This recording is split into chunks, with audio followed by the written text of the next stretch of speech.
L'émission 721. Cette semaine, Nameless. En direct de Montréal, Québec, Canada. Vous écoutez, oui, les Mystérieux Étonnants.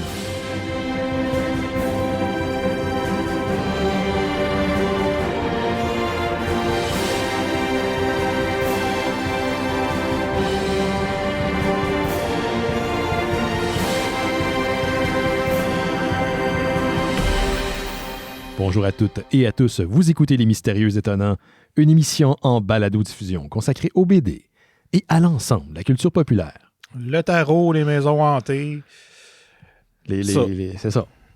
Benoît Mercier au micro et cette semaine, je suis entouré d'une équipe dont les membres combattent les créatures provenant de d'autres dimensions au petit déjeuner. Je vous les présente à l'instant. Le premier, comme plusieurs d'entre nous, sera ruiné par les Legos. Simon Chénier est avec nous. Salut Simon. Allô. Simon, t'as vu la maison de Home Alone qui ont annoncé l'ensemble de Lego? Oui, j'ai vu ça. Est-ce qu'elle est dans ta liste d'attente? Parce qu'on va pouvoir la commander le 1er novembre. Oui. C'est déjà... j'ai déjà préparé ma soirée là, pour la commander. Je te donne une petite astuce pour les gens à la maison et pour toi. Si t'attends dans la soirée du 31 vers 10-11 heures, commence à y aller et à un moment donné, elle va être disponible. Elle est souvent disponible la veille. À minuit, mais des fois, pendant la soirée, c'est comme ça que j'ai pogné l'Actor 1 dans le temps. Okay. Je dois avouer que la maison de Home Alone en Lego, je l'ai mis aussi dans mon fichier de wishlist. Là. Ouais. Je vais voir. Hey, on est juste Simon puis moi cette semaine, en attendant Laurent Boutin qui va se joindre à nous. Il termine son quart de travail chez Planète BD. C'est techniquement la fin du mois d'Halloween des Mystérieux Étonnants 2021. Pendant tout le mois d'octobre 2021, on a eu des activités à tous les soirs ou du contenu à tous les soirs à vous offrir. Merci à tous ceux et celles qui ont participé. C'était bien le fun. Il y en a encore cette semaine des activités. On va vous en parler tout à l'heure. Mais entre-temps, il y a aussi le Festival Space qui est revenu. La semaine passée, on a reçu son fondateur, Jarrett Mann, un des amis de l'émission. Donc, si vous voulez combler l'Halloween ou combiner l'Halloween des Mystérieux Étonnants, le mois d'Halloween, avec des soirées Space, parce qu'il y a des soirées virtuelles, puis en personne au Club Soda, allez sur spasm.ca pour acheter des billets. C'est spasm.ca. Assurez-vous de vous faire une bonne petite programmation pour le reste de la semaine. 31 octobre, c'est dimanche. C'est dans pas long. Fait que ça s'en vient très, très, très rapidement. Sinon, c'est ça. Ensemble Lego, je l'ai mis dans ma wishlist. Ouais, je me maudis parce que je pourrais prendre cet argent-là puis la mettre dans derrière. Mais non. On fait 10 ans là, parce qu'il reste plus grand temps. Là. C'est ce que je me dis. J'ai une question à te poser. Peut-être on va être un peu downer là, pour l'Halloween. Ouais, on s'en va là. T'es où, toi, par rapport à ça? T'as-tu l'impression qu'on est à la genèse de la fin? On fait des blagues là-dessus. Moi, je suis un peu dans cette impression-là. Oui. Mais je pense pas que je vais m'empêcher d'avoir du plaisir quand même. Ouais. C'est juste que je me fais pas d'illusion que on va vers le mur. Ouais, puis quoique des fois j'ai un petit peu d'espoir en la jeune génération. Ouais. Je les vois aller, là, puis je suis comme, eux autres, ils vont faire de quoi? On n'était pas brillants comme ça à leur âge, hein? Non. T'es con longtemps. Ouais, puis on est comme pognés entre deux générations weird, là. Je sais pas. Je garde un peu espoir quand même, mais je pense que ça va être difficile. Il va y avoir des moments difficiles et surtout, je pense pas qu'on va pouvoir s'acheter des maisons puis vivre longtemps. Non, Simon, on va pouvoir s'acheter des maisons. Des maisons d'Home Alone dans Lego. Ah oui, c'est ça, voilà. Pour ça. Tu vois, ça amène un petit peu de joie, puis ça nous fait oublier le reste. Ouais. Je pense que je vais l'acheter, je vais la garder pour le mois de décembre. Je vais la faire durant les fêtes. Mais ça a l'air que ça va être séparé en 24 petits sacs. What? Tu vas pouvoir en faire un par jour. Ah, c'est thématique comme ça. Ouais. Je sais pas si tu te souviens, dans le temps qu'on habitait ensemble, je m'étais acheté la maison des Simpsons en Lego. Ouais. Puis j'avais eu du fun à l'affaire, mais comme, je sais pas pourquoi, je l'ai revendu. J'ai pas fait de profit ni j'ai perdu de l'argent. Je l'ai revendu à un moment donné, j'avais besoin de cash, puis je travaillais pas. Là, j'étais comme sur le chômage. Puis je le regrette tellement parce que cette maison-là, maintenant, sur eBay, est genre 1000$. Mm-hmm. Ça n'a pas rapport. Ouais. Puis c'est un très bel ensemble de Lego des Simpsons. Peut-être passer rapidement, là, parce qu'on est dans crise existentielle, là, mais on reste dans le mois d'Halloween encore pour une semaine. Je vais parler tout de suite des activités qui vont avoir lieu cette semaine parce qu'il y en a beaucoup. dont une derrière laquelle t'es, Simon, ça c'est ce jeudi. Mais demain, mardi, le 26, on va finalement faire notre soirée Pogneur de spectre avec les gens de Coup Critique. Coup Critique est une chaîne YouTube où ils vont recevoir des gens. Des fois, c'est juste entre eux autres. Ils font des parties de plein de jeux de rôle, puis ils connaissent énormément les jeux de rôle. Donc, Pogneur de spectre, c'est basé sur une bande dessinée qui en ce moment est en train d'être conçue par un BDiste québécois. C'est un mélange entre Ghostbusters et Teenage Mutant Ninja Turtle. Donc, le jeu parfait pour moi. Et donc, je vais participer avec eux demain à une présentation, diffusion sur notre YouTube, notre Facebook et notre Twitch. Laurent Boutin va être là. Jake Dion va être là. On va chacun incarner des personnages qui vont déambuler dans ce monde-là fictif. C'est à partir de 20h, donc la même plateforme sur laquelle vous écoutez l'émission le lundi en direct, si vous l'écoutez en direct en vidéo. Donc Facebook, YouTube et Twitch à partir de 20h, la gang de Coup Critique et Pogneur de spectre. Sinon, mercredi, on conclut nos soirées Halloween avec les 2 dernier film de l'univers de Conjuring, donc Conjuring 2 de Enfield Poltergeist, suivi de Conjuring The Devil Made Me Do It. Celui-là n'est pas réalisé par James Wan, puis il paraît qu'il n'est pas très bon. Il y en a combien là, de Conjuring? Là? La réponse, c'est trop. Ouais, ça a-tu rapport avec Annabelle? Là, puis... Ouais. Okay. On les a tous écoutés dans le cadre du mois des Mystères étonnants sur Discord. Il y a beaucoup d'Annabelle. Ça fonctionne pas super bien toujours, les liens entre les films. Mais c'est le fun. On a eu du plaisir. Il faut dire que Conjuring ça a été un grand succès critique et monétaire là, quand le premier est sorti il y a quelques années. Puis ça a engendré un genre d'univers cinématographique. À part Marvel et un peu DC, si on le donne à Warner, il n'y a pas de grandes franchises qui ont été capables de faire leur fameux univers. Je ne sais pas si tu te souviens, il y a une couple d'années, tout le monde voulait faire leur Christie d'univers parallèle, consensuel, de films. Il y avait Universal Pictures à un moment donné qui voulait faire d'un quoi avec les Universal Monsters. À ma connaissance, à part Marvel puis DC, Conjuring était le seul qui a vraiment bien fonctionné. Il y a Fast and Furious.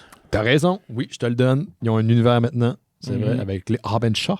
Puis, attends, tu vois, il y en a un qui est rentré dans ma tête puis qui est ressorti, mais je sais qu'il y en a un autre. Fait que je vais y repasser. Moi, ce qui me fait halluciner, c'est que t'aimes vraiment ça, Fast and Furious, non ironiquement. Wow! Ben là, je sais pas, là, tu m'as eu. C'est ironique, mais je trouve qu'il y a des bonnes séquences quand même d'action, tu sais, mais c'est niaiseux. Là. Ouais. Mais c'est ça que j'aime, tu sais. Ouais. Ça vient chercher mes sensibilités de dude qui écoute des films poches d'action. Mais c'est tellement gros et le fun. Ouais. Il y a Étienne Cormier dans le chat qui dit le Ask View Universe de Kevin Smith. C'est vrai. Ça, c'est un des premiers, même avant Marvel. Étienne Cormier, qui, là, on va le mentionner en ondes, là, mais on faisait des blagues avant l'émission dans le pré-show, qui a rencontré sa copine, qui est une de nos amies, il y a 7 ans de ça, dans un spécial d'Halloween des Mystérieux Étonnants. Donc, 7 ans, bravo. Déjà, ça a l'air que ça a changé sa vie. Ça a l'air que oui. Ça a l'air que ça a changé sa vie. Il le dit souvent. Moi, dans ma tête, c'est il y a 4 ans de ça, ou 3 ans max. Pas il y a 7 ans. En tout cas, bon, on est rendu. Qu'est-ce que je te dise? Donc, je parlais de mercredi, la soirée Conjuring. Jeudi, le 28, encore une fois sur Discord, les films hallucinés de Simon Chénier. Simon, tu vas nous présenter 2 de tes films sélectionnés? Oui, je vais vous présenter le film La Maison du Cauchemar.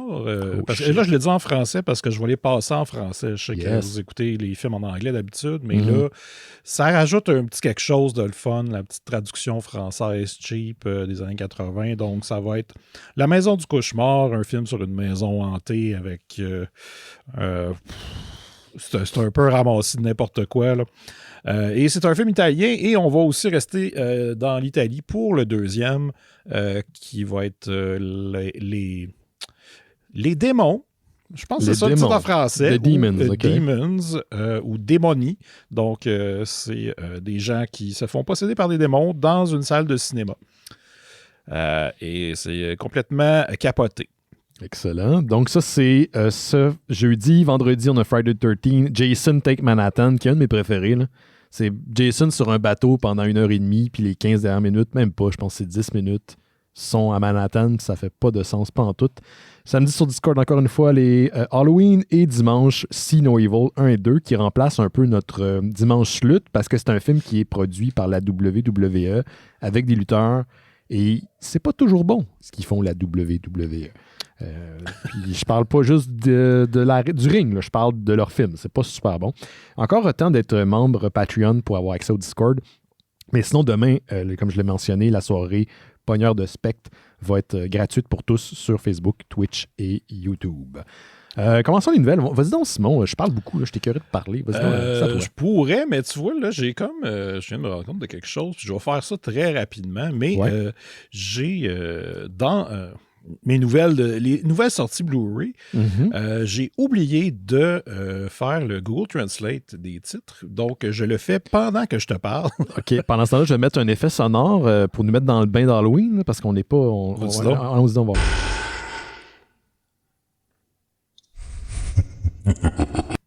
Bon, c'est ça. Bon, okay. Bon, faut que je pas ça. Donc, la première sortie Blu-ray que je vais vous parler, c'est Nothing But Trouble. Le fameux film avec Chevy Chase, Dan Aykroyd, John Candy et Demi Moore. Oui, ouais. Réalisé par Dan Aykroyd, ça se peut-tu? Oui, et écrit par Dan Aykroyd et son frère, Peter Aykroyd. Et j'ai vu ça quand j'étais jeune et c'était particulier. Tout ce que je me souvenais un peu, c'est... le nez en pénis? Exactement. Il y a vraiment un pénis sur le nez. Ouais, un nez en forme de pénis. Mais c'est ça, là, il sort sur Child Factory. Et voici le Google Translate. C'est un homme d'affaires trouve lui et ses amis tabarnak, ok, attends. Il est drôlement traduit. Ouais. Un homme d'affaires trouve lui et ses amis les prisonniers. Tabarnak. J'essaie de faire du sens de la phrase, là. Un homme d'affaires trouve lui et ses amis les prisonniers d'un juge sadique et sa famille tout aussi étrange dans les bois d'un manoir étrange. Il tabarnak Google, là. Hey boy, OK. Attends, je vais faire live à ce temps.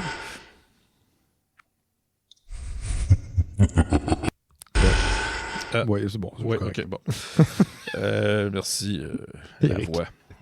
Donc, c'est ça, il y a beaucoup de bonus là-dessus, dont une entrevue, évidemment, avec Dan Aykroyd, qui doit expliquer des affaires, puis... il est beaucoup trop intense, puis il fait pas de sens. Ouais.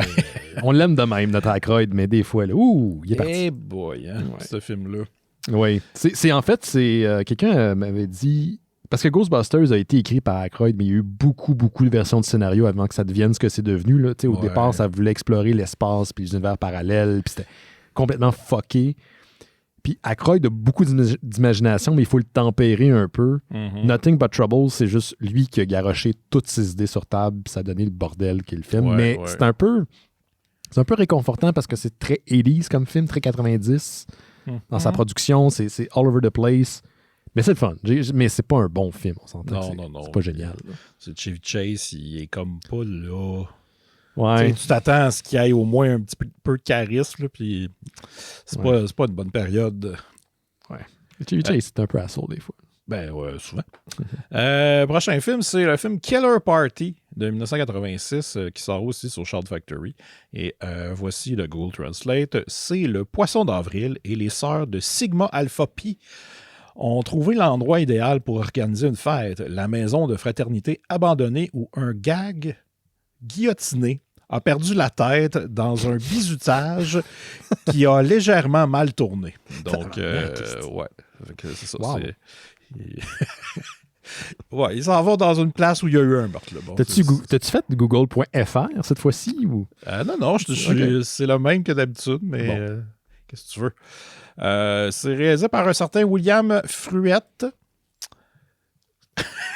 Avec Martin Hewitt, Ralph Seymour, Sherry Willis Burch, Paul Bartel et Woody Brown. Donc, si ces noms-là vous disent quelque chose, allez checker ça. Bon. Je sais pas. Tu l'as pas super bien vendu. Non, ben ça me dit absolument rien, ce film-là. Puis, t'es achètes pas toutes, là, il faut le mentionner. Non, mais là, en fait, j'ai regardé qu'est-ce qui sortait cette semaine, puis qu'est-ce qui était horreur, plus série B de films de genre, j'en parle, mais tu sais, je les connais pas toutes, là. Ouais. Puis j'ai fait ça rapidement tantôt, fait que j'ai pas checké les trailers non plus. Puis en même temps, t'as acheté la maison, fait que tu peux pas tout acheter les Blu-ray que tu veux, là. Non, c'est ça, faut que je fasse attention. Budget. Prochain, c'est Deep Red ou Profondo Rosso de Dario Argento qui sort en 4K, en fait. Parce que je pense que j'en avais déjà parlé quand c'était sorti en Blu-ray. C'est sur Arrow Video. Là, ça sort en 4K. Il y a 2 éditions. Une avec, qui vient avec des cartes puis des posters, puis plein d'affaires. Plein d'affaires qui vont finir dans un tiroir. Mais tu sais, c'est cool pour les collectionneurs comme moi, mais en même temps, à chaque fois, j'en achète un affaire de édition limitée. Je les regarde quand je l'ai, puis après, je ne retouche plus. Fait que c'est ça. Écrit et réalisé par Dario Argento avec, entre autres, Macha Merrill, qui jouait la mère de Pierre Lambert dans L'Ancien Compte. Ah, oui. Là, elle joue une voyante qui se fait tuer. Voici le Google Translate. Google Translate. Lorsqu'un médium respecté est brutalement assassiné, son voisin pianiste fait équipe avec un journaliste pour traquer le tueur. C'est ça. Ce film-là, il fonctionne surtout à cause de la trame sonore, je te dirais, parce qu'il y a quelques scènes que je me souviens où, si t'enlevais la musique, c'était comme il se passait rien. c'est vraiment l'attention et avec la musique, puis c'est ça qui est le fun. C'est Prince of Darkness de John Carpenter. Si t'enlèves la musique, c'est juste du monde qui déambule dans des corridors d'une vieille hospice pendant... C'est un peu ça. Ouais. Le prochain film, là, ça sort sur Vinegar Syndrome. Ça s'appelle Shallow Grave de 1984. 4 étudiants universitaires sont en route pour la Floride pour les vacances de printemps. En traversant une petite ville de Géorgie, ils assistent à leur insu au meurtre d'une femme. Mais lorsqu'ils découvrent que l'agresseur est le shérif local, ils sont contraints de fuir un sociopathe rusé et dérangé qui ne recule devant rien pour couvrir son crime. Après avoir piégé les filles en ville pendant la nuit, il élabore un plan pour éliminer définitivement tous les témoins potentiels et commence à terroriser et à assassiner les filles une par une. Donc, bravo Google, il était bon là-dessus. Là. Ouais. Puis moi, je l'ai bien lu aussi. Oui, t'es très bien, t'es bon. T'es bon. Tu te souviens-tu quand t'as commencé, t'étais pas aussi assuré, confiant. Puis des fois, je te dirais qu'il y a certaines émissions là, que je fais comme... ouais, j'ai la misère à cette semaine. Ouais, je comprends, moi aussi. C'est ça. J'ai pas tant de détails sur ce film-là. C'est juste un slasher. Voilà. Sinon, un autre film, est-ce que vous aimez ça, les slashers sur des terrains de golf? Je sais pas si j'aime ça, mais on va peut-être le découvrir. C'est ça. C'est un film qui s'appelle Blades de 1989, encore sur Vinegar Syndrome. Et Google Translate me dit que c'est le Tall Grass Country Club offre à ses membres une escapade de luxe avec le meilleur du sport et de la détente. Mais lorsqu'un corps mutilé est découvert sur le parcours de golf prisé du club, juste avant un tournoi télévisé à l'échelle nationale, la panique s'ensuit à la possibilité d'un tueur en liberté et pire encore, que la mort puisse causer une mauvaise presse. Alors, c'est un peu le phénomène Jaws. Mais ça c'est drôle parce que tu avais parlé dans le temps du film d'horreur qui se passait dans un gym où le tueur retournait au gym pour tuer des gens. C'était quoi déjà ce film-là? Peut-être Dead Spa? Quelque chose comme ça, ouais. Puis comme aller juste pas au gym. Aérobicide. Non, aérobicide, ouais, c'est ça. Killer Workout. Killer Workout. Allez pas là. Ben c'est ça. Une fois qu'il y a un meurtre, fermez-le. Le temps de l'enquête, ou je sais pas, puis... Tu sais, Jazz a répondu à cette question-là. Il pouvait pas fermer les plages à cause que tu avais un maire qui était un peu crapuleux. Mais sinon, allez-y pas, puis c'est réglé. Le golf, il...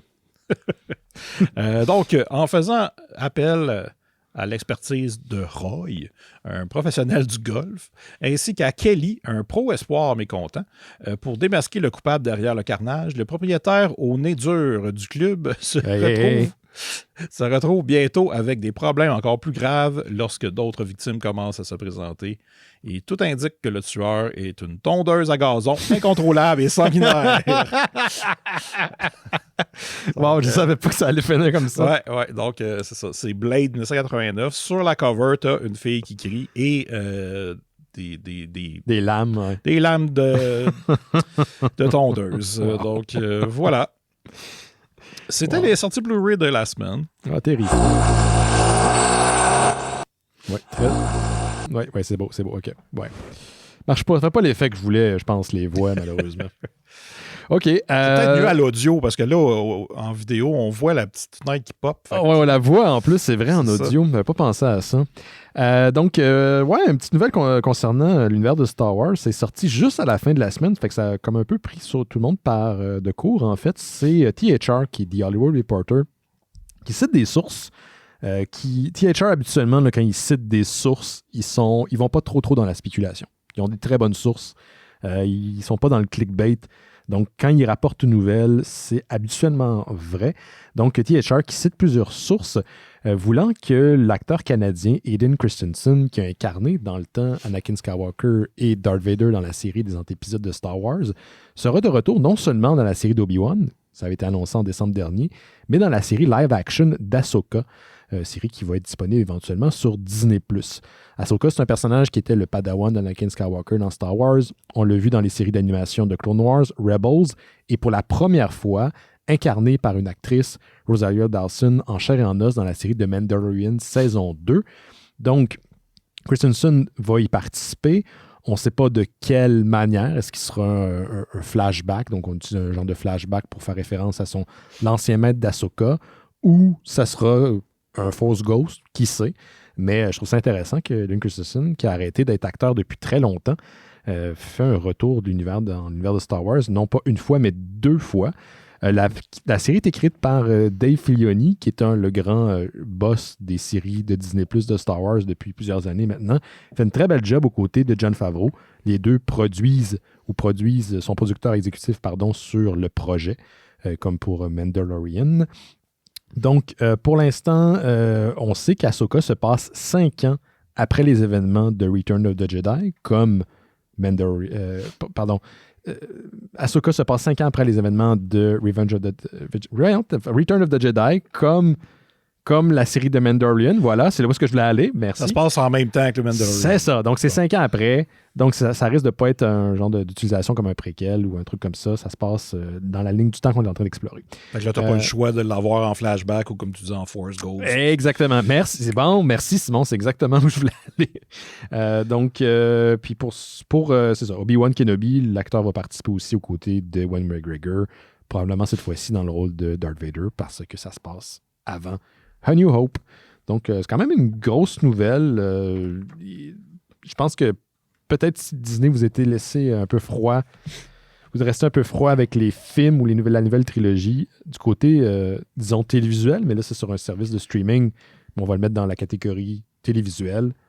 Ça marche quand même plutôt bien. Ils ont fait compter beaucoup de points auprès des fans. Et ça, c'est une manière, je pense, d'aller chercher le public qui a connu l'acteur aussi, puis qui a un certain lien de nostalgie avec la franchise. On se demandait quelle franchise avait un bon univers cinématographique. Ouais. Ben, t'as Star Wars. T'as Star Wars, c'est vrai. J'avais pas pensé à Star Wars. On a commencé à faire les séries télé puis les stories. C'est ça les films là, qu'ils voulaient faire? Les stories, ils en ont fait ouais. 2.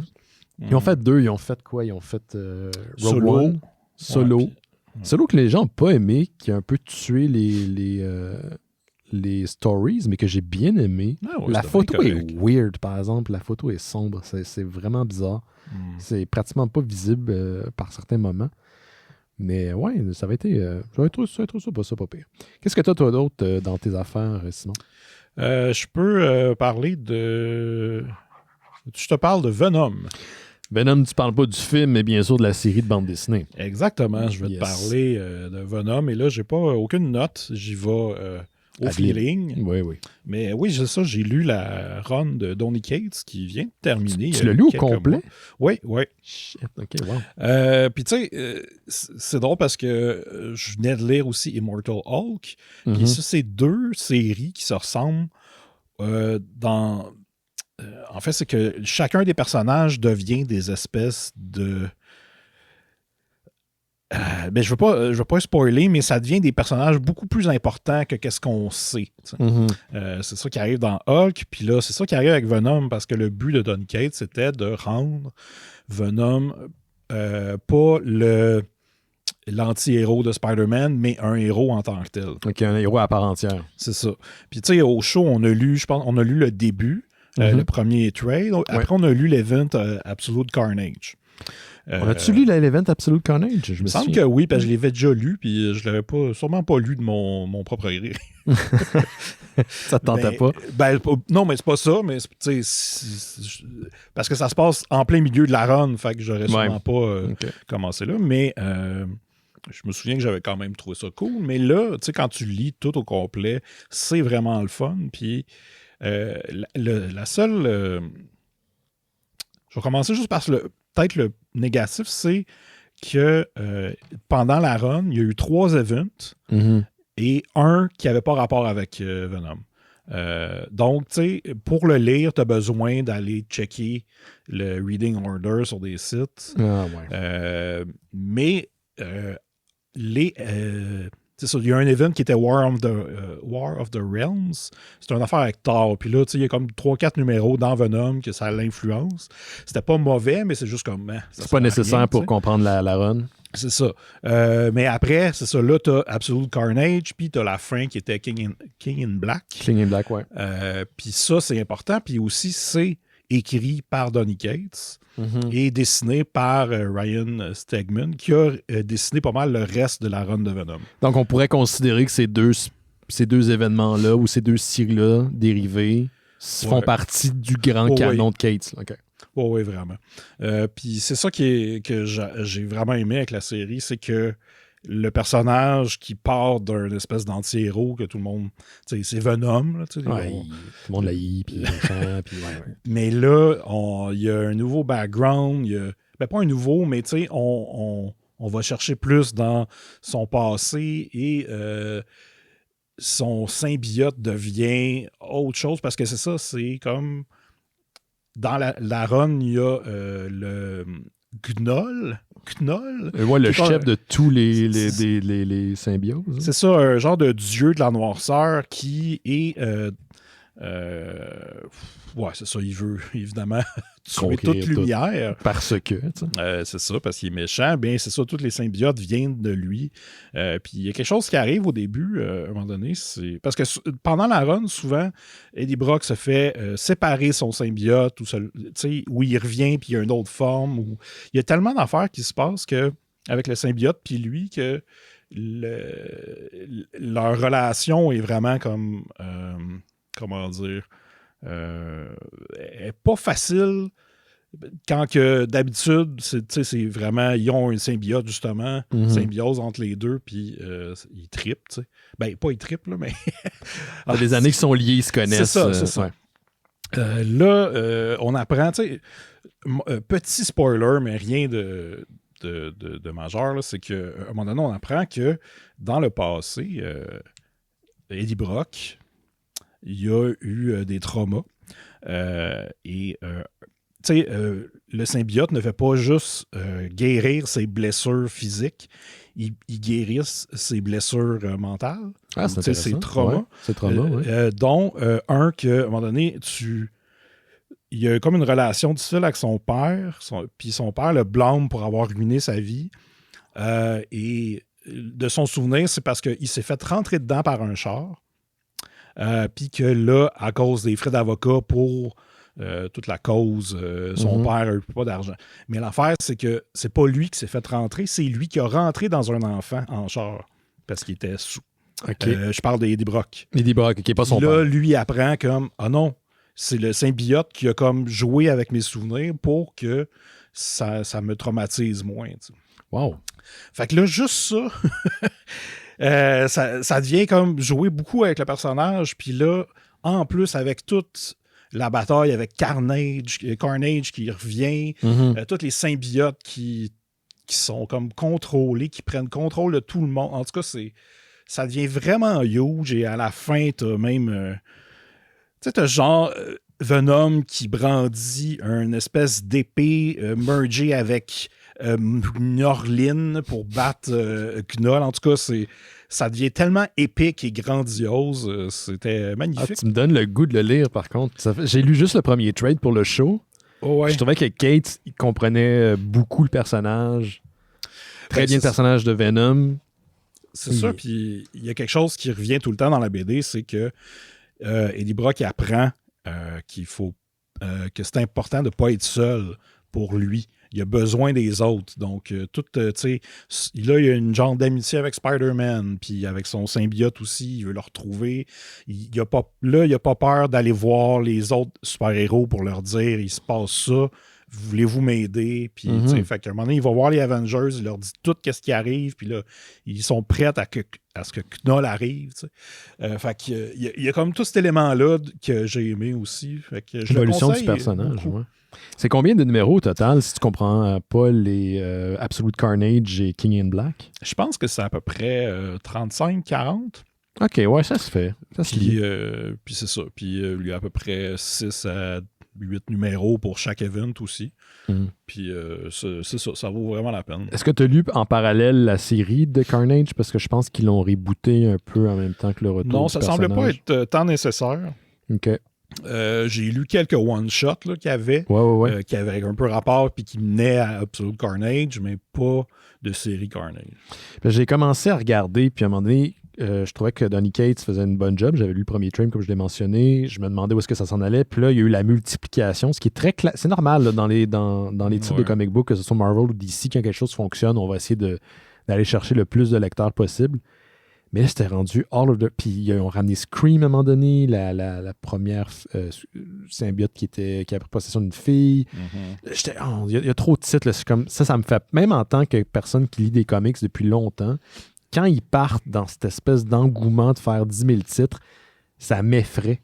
Ouais. On dirait que ça me démotive parce que je sais pas ce qui va être vraiment pertinent versus ce qui va super bien s'emboîter dans le reste de l'histoire. C'est ça, je te dirais qu'il y a quelques one-shot qui était un peu important, mais pas tant. Il y a comme des fois un élément, puis ils vont te dire regarde ce numéro-là, mais t'as pas besoin parce que justement l'élément il est dans BD. T'sais. Font-tu beaucoup référence à la série des années 90 de Venom que j'avais lu dans le temps? Ça s'appelait Little Protector ou c'est plus ou moins? Plus ou moins, non. Okay. C'est plus référence globale. Ils font référence aussi à quand il était anti-Venom. Ils en parlent, mais ça ne devient pas un sujet important. Qu'est-ce que tu utilises pour l'ordre de lecture? Je suis juste allé voir un site, là, puis genre Reading Order, Venom, Donny Cates, puis ça me l'a dit. Je me suis fait un peu là-dessus. Puis j'ai choisi ce qui m'intéressait aussi. Fait que, vu que dans le premier volume, il y avait Miles Morales, ben, j'ai lu les numéros qui avaient rapport avec Venom puis Miles Morales. Il y avait quelques one-shots ou quelques mini-séries qui étaient... Mais c'était pas important, c'était juste pour mon plaisir. Là, tu as fini 2 gros canons, donc tu as fini Immortal Hulk puis tu as fini la série de Donny Cates de Venom. Tu vas te garrocher sur quoi? Tu vas lire quoi? Présentement, j'en lis 2. Je suis en train de lire X-Force de Benjamin Percy parce que je suis en train de lire aussi son Wolverine, là, mais je suis à date, donc là, je me tape toute X-Force. Puis je suis en train de lire Thor de Jason Aaron. Puis il y a un lien à faire entre The King in Black et Thor de Jason Aaron parce que d'ailleurs, on avait parlé à l'émission, mais une des créatures une des armes qu'on voit dans la run de Jason Aaron, qui est une espèce de substance noire vivante, il y a un lien avec le chef de tous les Venom, le King que tu viens de mentionner. C'est un peu Knoll. Knoll. Je pense que c'est ce qui a inspiré d'ailleurs Donny Cates à le rajouter dans sa série. Parce que quand tu commences à le lire, je me dis, oh mon Dieu, on dirait que ça ressemble. Visuellement, ça ressemble à ce qui a été développé dans la run de Jason Aaron. Puis finalement, tu t'en rends compte. C'est dans le premier trade, là, fait que j'ai l'impression de spoiler, mais comme tu l'as lu, t'es supposé l'avoir vu. Ouais, ok, non, mais je pense que non, ça n'a peut-être pas rapport. Ok, parfait. 2 trucs. Truc rapidos, il y a quelques épisodes de ça, j'avais parlé des grandes sorties Disney qui s'en venaient. Je t'ai repassé au travers de tous les grands films puis les dates de sortie. Mais là, il y a une annonce comme quoi tout ça a été repoussé. Et puis, c'est pas repoussé selon Variety en lien avec la pandémie, mais c'est juste des questions de production. Est-ce que la COVID a impacté tout ça? Ça se peut très bien. Mais donc, il y a des films de Disney, pas juste de Marvel, qui ont été repoussés. D'autres qui ont été carrément retirés du calendrier de sortie. Le plus gros qui a été impacté, c'est Indiana Jones 5 qui était supposé sortir juillet 2022, donc l'été prochain. C'était relativement tout proche. Ça a été repoussé d'1 an, donc au 30 juin 2023. C'est quand même 1 an pour un film. Les autres, c'est quelques mois. Doctor Strange, The Multiverse of Madness, était censé sortir en mars 2022. Il va maintenant sortir le 6 mai 2022. Thor, Love and Thunder, juin 2022, maintenant est daté pour le 7 août 2022. Black Panther, Wakanda Forever était censé sortir en juillet 2022. Il va maintenant sortir le 11 novembre 2022. The Marvels, qui est en fait Captain Marvel 2. Sa sortie était prévue pour le novembre 2022. Maintenant, c'est repoussé au 17 février 2023. Et Ant-Man and the Wasp Quantumania va sortir le 28 juillet 2023. Il y a 2 productions de Marvel, comme je le mentionnais, qui ont été retirées. 2 films qui n'avaient pas de titre. Donc, un film qui était censé sortir le 28 juillet 2023, on l'a enlevé. Le 6 octobre 2023, pour une deuxième production sans titre, ça a été enlevé. Mais il y a un projet qui n'a pas de titre lui non plus, qui a été rapproché. Donc, un film de Marvel qui était censé sortir le 10 novembre, maintenant a été rapproché, si vous voulez, on va dire ça ainsi, d'une semaine pour le 3 novembre 2023. D'autres sorties, j'imagine, et titres qui vont être annoncés plus tard, mais pour l'instant, il y a comme un gros remaniement du côté des productions de Marvel et Disney. C'est sûr que là, tout le monde s'ajuste au fur et à mesure que les choses se développent avec la COVID et tout. Mais comme je l'ai mentionné, ça ne semble pas avoir de lien avec la COVID. Puis il y a déjà eu des films par le passé du côté de Marvel Studios qui ont été repoussés, qu'on a bougé avec la date de sortie. Ça dépend aussi de ce que les compétiteurs font, ce qui va sortir ce week-end-là. Mais dans ce côté-là, Marvel Studios a le gros côté du bâton. Un gros bout du bâton pour décider un peu ou affecter grandement la sortie en salle. T'es-tu allé voir Dune finalement? Non. Pas aller voir. Qu'est-ce que t'allais dire? Parce que moi, je t'ai coupé. J'allais dire, parlant de gros bâton, est-ce que Laurent arrive? Il est censé, il est supposé être là. À cette heure-là. Ben oui, il est quand on est. Wow, c'est vrai, attends une minute. Il est en train de faire un costume. Oui, il est peut-être en train de faire un costume. Regarde, je vais le texter, voir, mais ça aurait été un très bon sideway, d'ailleurs, si ça serait arrivé à ce moment-là, ça aurait été parfait. Je lui ai demandé s'il est OK, parce que je ne veux pas être passif-agressif. T'es où, là? Mm-hmm. OK. Ouais, d'habitude, il arrive à cette heure-là à peu près. Bon, on va voir. Qu'est-ce que ça avait d'autre, toi, sinon? J'ai pas vu Dune. T'as pas vu? Pas encore. Non, je suis pas sûr que je vais aller le voir en salle. Pourtant, ça a l'air que c'est ça l'expérience du cinéma. Je sais, mais il y a aussi le fait... Moi, personnellement, l'affaire qui me bloque un peu, c'est... Vu que j'ai une barbe, avoir le masque pendant 2h30, pendant que j'écoute un film, je vais avoir comme tout mouillé tout le temps. Puis ça te tente pas. Ça me tente pas. Fait que je vais attendre. En parlant de personnes qu'on a attendues, Laurent Boutin est là. Ah ben. Aka, gros bâton. Salut, gros bâton, comment ça va? C'est-tu mon nouveau surnom? Ben, ça a été décidé. Ça a l'air. Oui. Bonne fête, Laurent Boutin. Ben, ça me va bien. Oui. OK, il va pas contester. Il va pas contester pantoute. Écoute. Ouais. Qu'est-ce que tu as de ton côté, Laurent? Joyeux Halloween en passant. Attends, on va te mettre dans le bain, là. Ouais. Oh. Et voilà. Et voilà, t'es bon. Hein? Wow. Wow. Je sais pas à quelle fois il y a du monde en ça. C'était une chaîne ça ou un moteur de moto? C'était Eric Massiane, notre webmestre. Tu ne reconnais pas sa douce voix? Ah, non. Écoute, non. D'habitude, oui. c'est différent. Oui, disons que son thème de voix est différent habituellement. Attends, on va t'en faire écouter un autre. Peut-être que tu vas le reconnaître.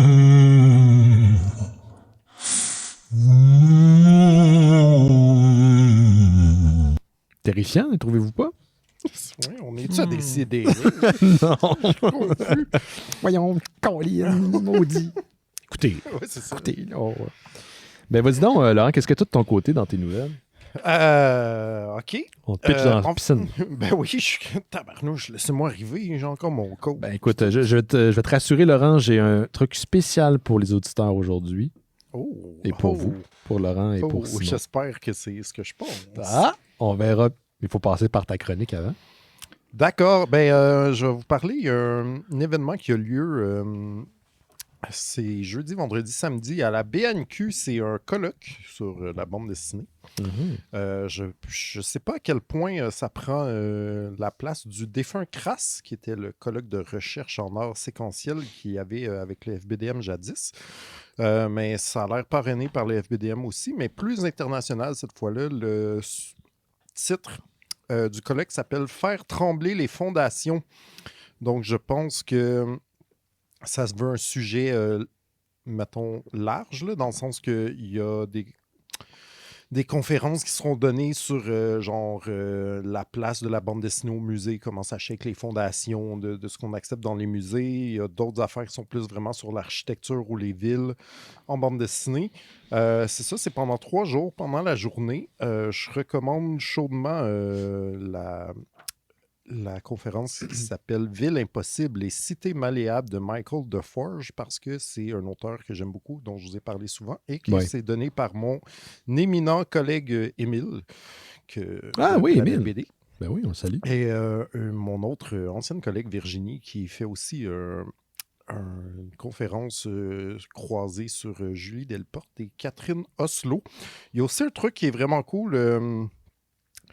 À travers cet événement-là, c'est le vendredi à 16h30 qu'il y a un parcours commenté du Centre-Sud en compagnie de Richard Suicide, l'auteur des chroniques du Centre-Sud. Ben donc, oui, si j'ai bien compris, c'est gratuit. Il n'y a pas de place limitée, mais il faut quand même s'inscrire juste qu'ils sachent à combien de personnes ça tombe. Puis, et ça, c'est quand, t'as dit, Laurent? C'est ce vendredi, le 29. Octobre à 16h30, donc c'est ça, je pense que ça start dans un petit parc de Centre-Sud, puis qu'on suit Richard parler du quartier, de son histoire et de sa BD en même temps. C'est donc bien intéressant. Il faut dire que son œuvre est directement liée au quartier Centre-Sud. Ouais, mais je trouve que c'est vraiment comme une expérience inédite, mettons, de relier ça à la BD. Il y a souvent ce genre de parcours-là, plus historique dans le Vieux-Port. Puis tout, mais là, comme ça, d'être lié vraiment avec un gars qui a habité le quartier pendant full longtemps puis qui est au centre de son œuvre, je trouve ça super intéressant. Fait que si ça vous intéresse, il y a... mon Dieu, j'ai un site web, Lège. Attends, je vais mettre de la musique épeurante pendant que tu reviens.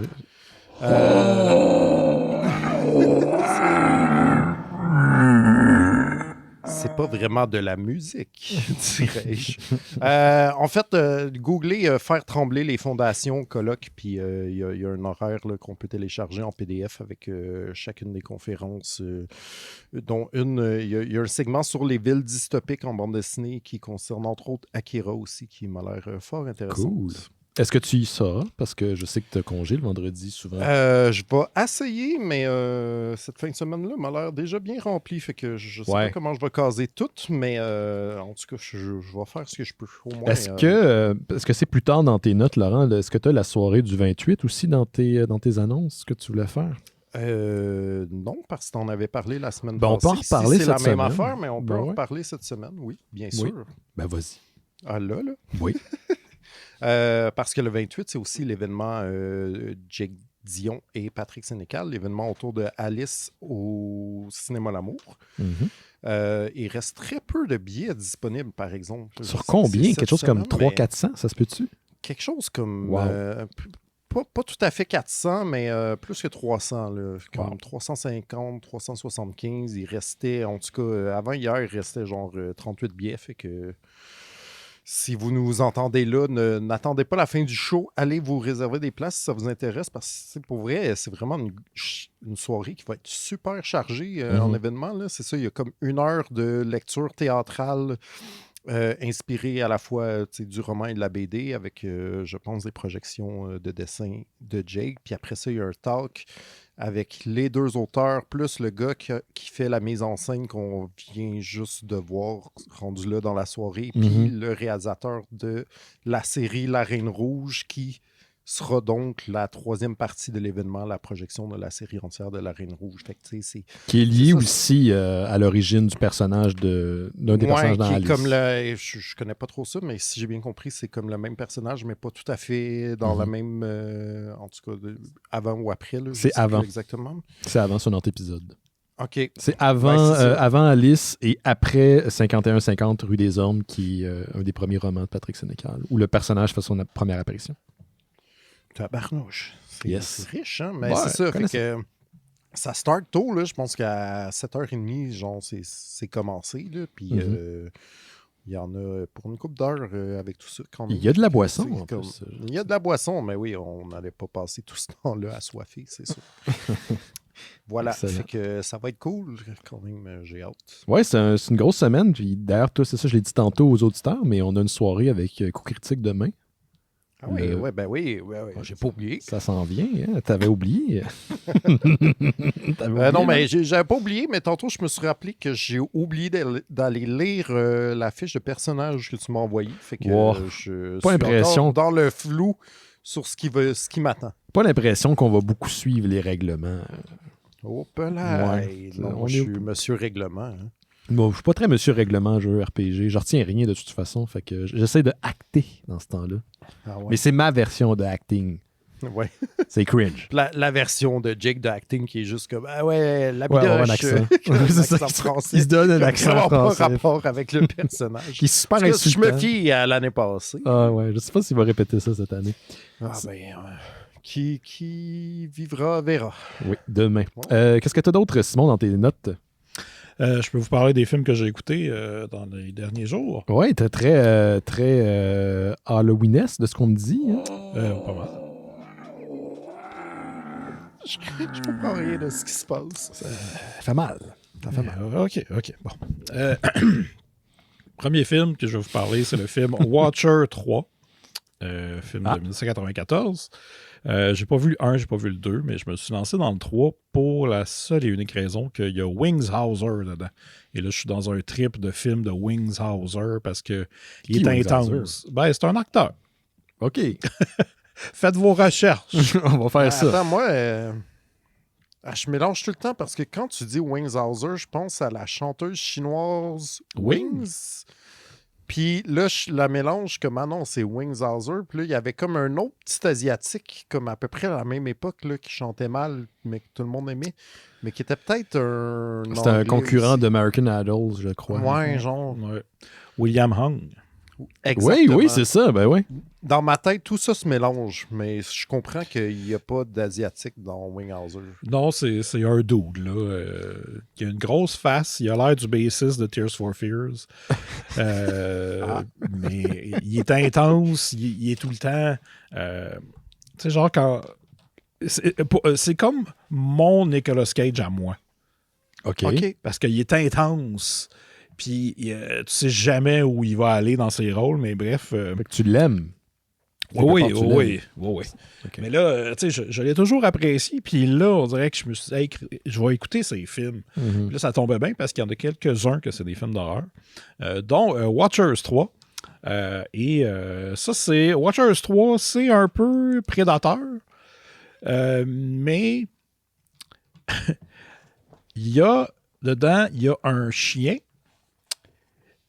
et aussi un monstre qui sont reliés par une chip informatique qui fait que quand le chien va à quelque part, le soir, il y a la créature qui vient au même endroit pour tuer les gens où le chien y était. Ben, Et là, l'affaire...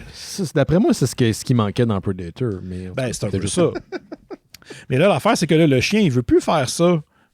Mais Parce que le chien il est conscient que c'est ça qui se passe. exact. Le chien, il est intelligent, c'est juste qu'il jappe, mais sinon, il est comme un être humain. Et c'est ça qui est hot dans ce film-là, c'est que tu as Wings Hauser qui fait des stratégies d'attaque avec le chien. Il parle comme si c'était un autre militaire, puis c'était magnifique.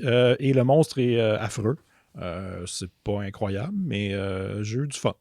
Affreux, genre il fait peur ou affreux, il est mal fait? Il est mal fait. Ouais. Il est comme les sons qui Tu veux dire ce attaquent. son-là? Là?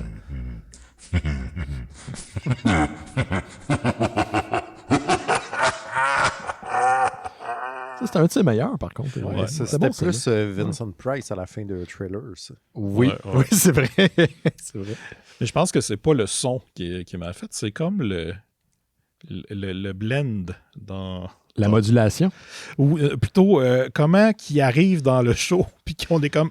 J'ai pas le contrôle que j'avais avant, là. Non, je sais. Malheureusement, à distance, c'est pas la même Je chose. fais des blagues Je aussi, sais. là.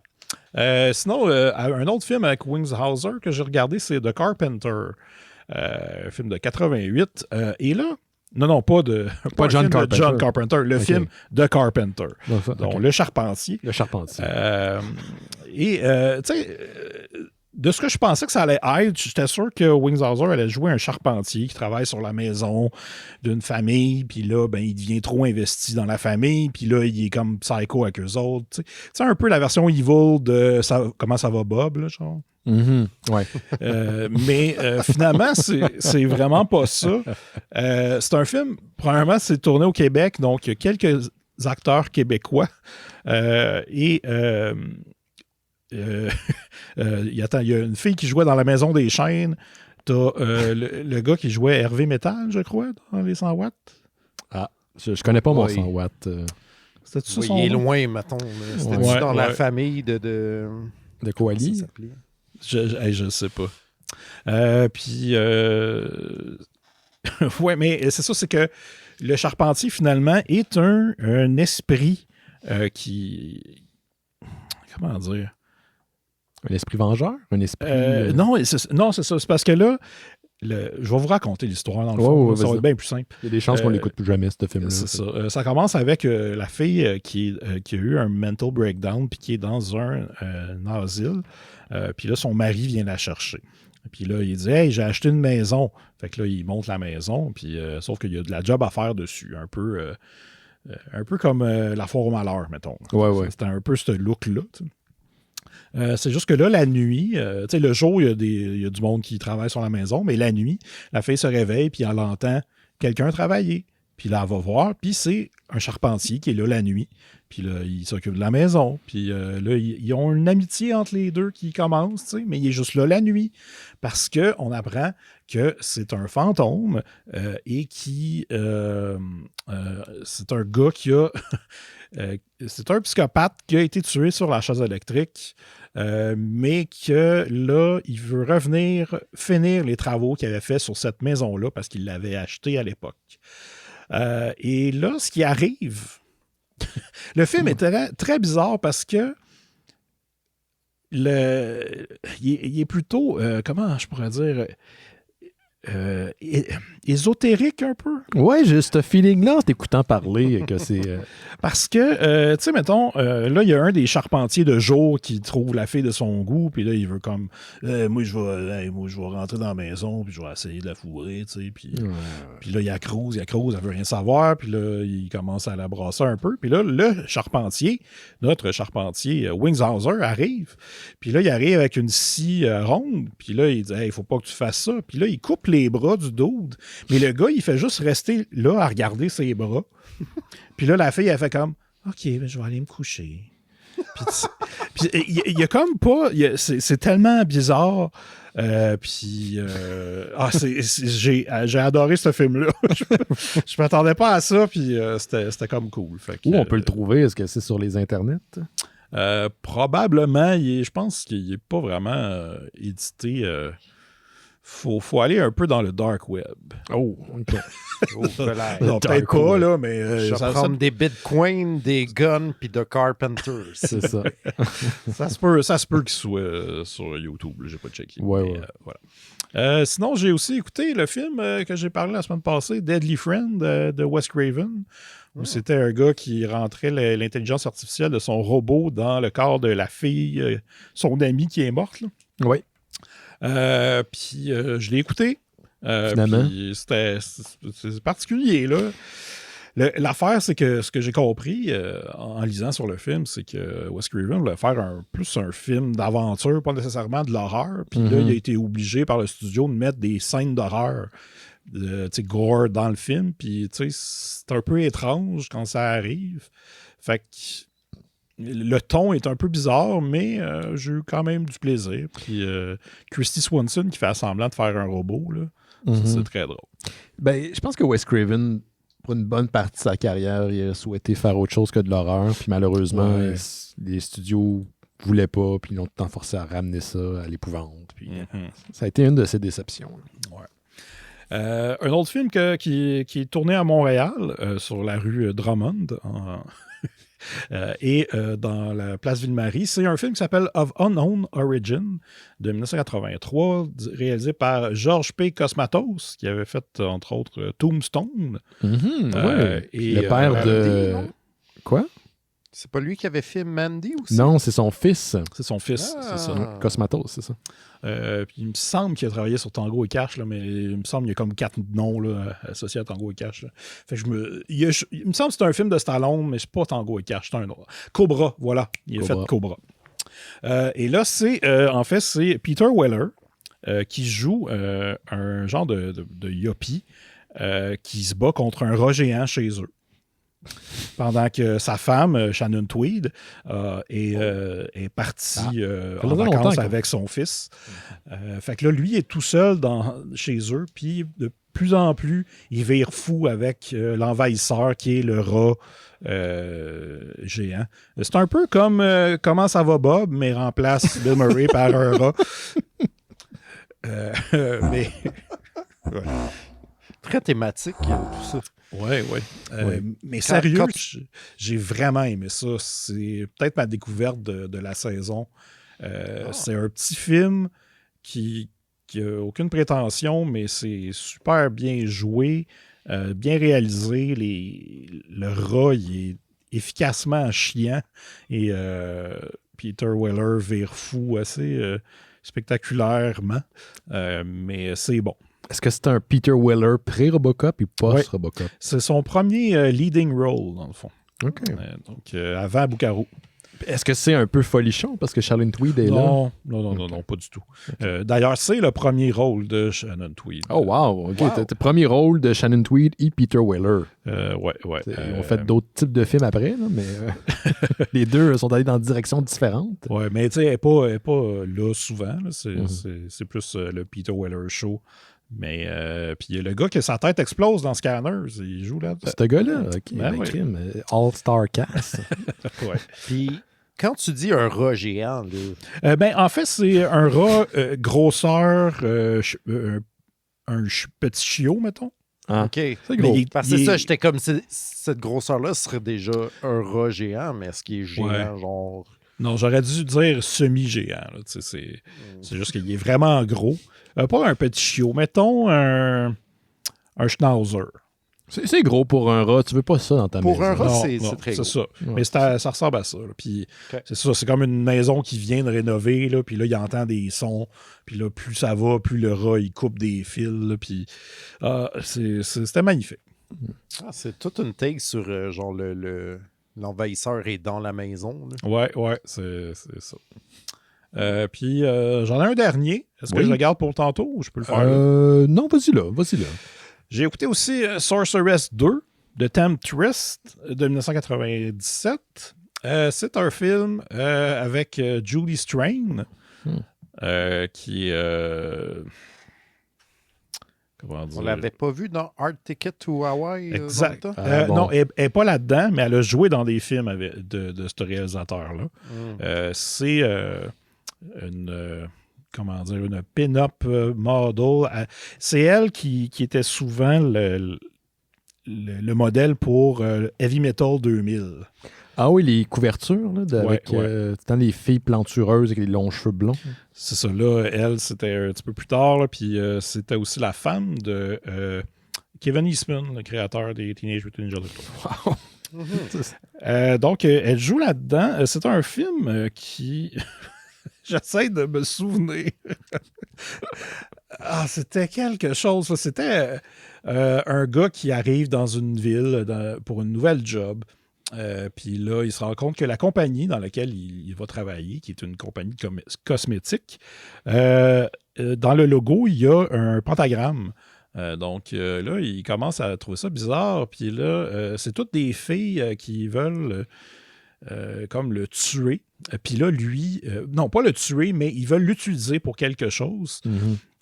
Puis lui, il a comme des rêves où il rêve qu'il fourre avec ces filles-là, mais qu'à la fin, elle tue ce gars-là. Comme une montre religieuse ou une... Genre, ils font juste l'étrangler ou peu importe. Okay. Puis là, lui, il se réveille.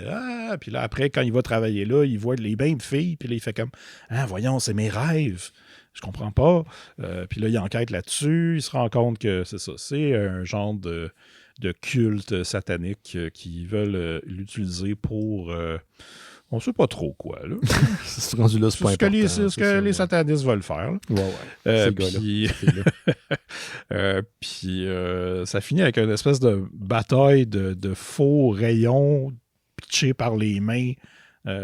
Comme des vieils effets là, de lumière et de couleur dans un décor de cimetière à la quasiment Plan 9 from Outer Space. Là.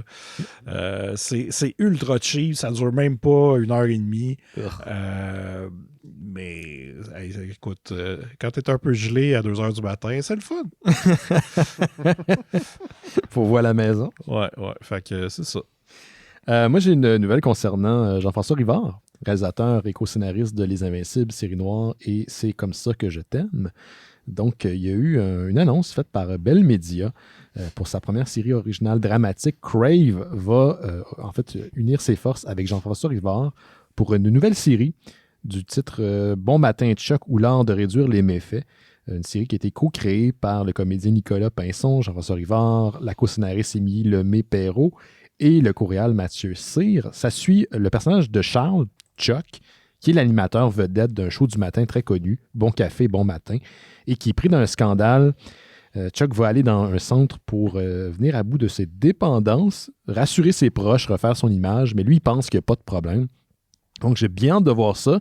Puis ça va me donner une raison de plus de rester abonné à Crave, parce qu'après Star Trek, je vous aime bien, là, Stories of the Dark Side of the 90s, puis Dark Side of the Ring, mais je vous ai bientôt fini. Là. Après, j'ai plus vraiment de raison d'être abonné à Crave. Je me surprends moi-même d'être abonné à Crave. On dirait que c'est un problème de le dire. Ouais, je suis abonné à Crave. Tu dis ça du bout des lèvres. Bon, pourquoi? Ben, parce que Star Trek, ouais, mais après, je sais pas. Compliqué. Mais tu peux juste l'enlever. Ben oui, je sais, mais bon. Fait qu'il va y avoir autre chose sur Crave. Wow. J'ai une conversation avec moi-même en ce moment. Gros problèmes. Des gros problèmes. des deux voix dans ta tête. Là, tu viens de voir, vous venez de voir à quoi ça a l'air. De quoi ça a l'air chez nous, genre à 11h, minuit le soir, quand j'ai des conversations avec moi-même, parce que je vois personne en temps de pandémie. Et tant que ça achève, hein, Ben? Ah, tu parles de moi ou tu parles de la pandémie? La pandémie. Ah oui. Ben écoute, on va avoir du monde à Noël, I guess. Je sais pas, là, ça va dépendre. S'il y a un variant qui fait que tu t'éternies tes yeux ou je sais pas quoi. Là. On va voir. Petite autre nouvelle vraiment rapidos.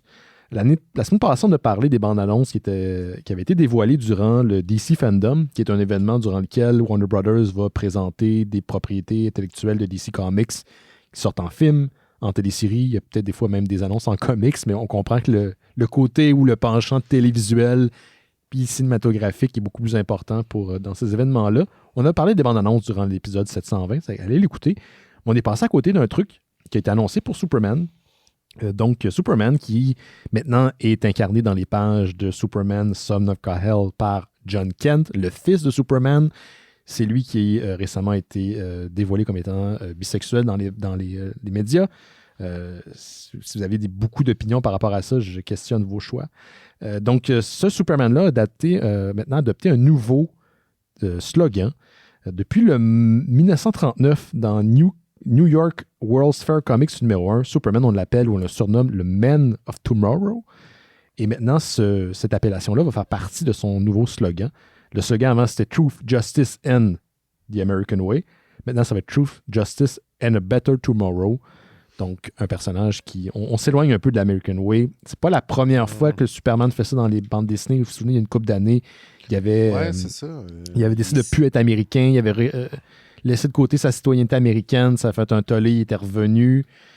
C'était pourquoi donc? Qu'est-ce qui se passait? Je me souviens pas. C'était-tu genre la guerre en Irak ou quelque chose du genre? C'était un truc ça reflétait la politique politique américaine du temps, là, mais je me rappelle plus exactement c'était quoi, mais je me rappelle qu'il y avait bien des gens fâchés. Écoute, il y a 6 ans, c'est de la merde depuis 10, fait qu'I guess, même plus que 10, là.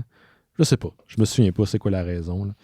Puis c'est passé un peu inaperçu là, parce que justement, les messieurs et les madames étaient tout en calice parce qu'un homme de papier s'était dévoilé comme étant bisexuel. Là. Fait que la nouvelle est comme passée dans le beurre. Mais tu sais, même Justice League of America, dans les films puis ailleurs, on l'appelle Justice League tout simplement. Là. Ils se sont éloignés de l'American Way. Puis je comprends surtout si tu essaies d'aller chercher un public qui est international. Tu n'as pas vraiment de Mhm. raison de lier ça aux États-Unis ou à l'Amérique. Ouais. D'autant plus pour Superman qui est un alien. Oui, puis qui Je veux protège dire, la il peut Terre bien, au complet. tu sais, là. déjà, il s'est choisi une planète d'adoption. Je pense qu'il peut se permettre d'être un citoyen du monde. Ben oui. Hein? Eh Comme oui. on dit. Comme on dit. Comme Polo des frères à cheval. Il disait ça? Il me semble qu'il y avait une toune. Ben, C'est important de quoter Polo des frères à cheval. Ben, écoute, c'est rare qu'on peut le placer. Hein? Ben, c'est la première fois que je l'entends à l'émission, en tout cas. Ben, écoute. Reviens-nous avec des citations des Ouais, frères à c'est ça, cheval. nouveau défi. Vas-y donc, toi, Laurent, qu'est-ce que t'as? T'étais ma Barbie, Ben. J'étais ton Ken. Oui. À cette heure, j'ai plus une triste scène.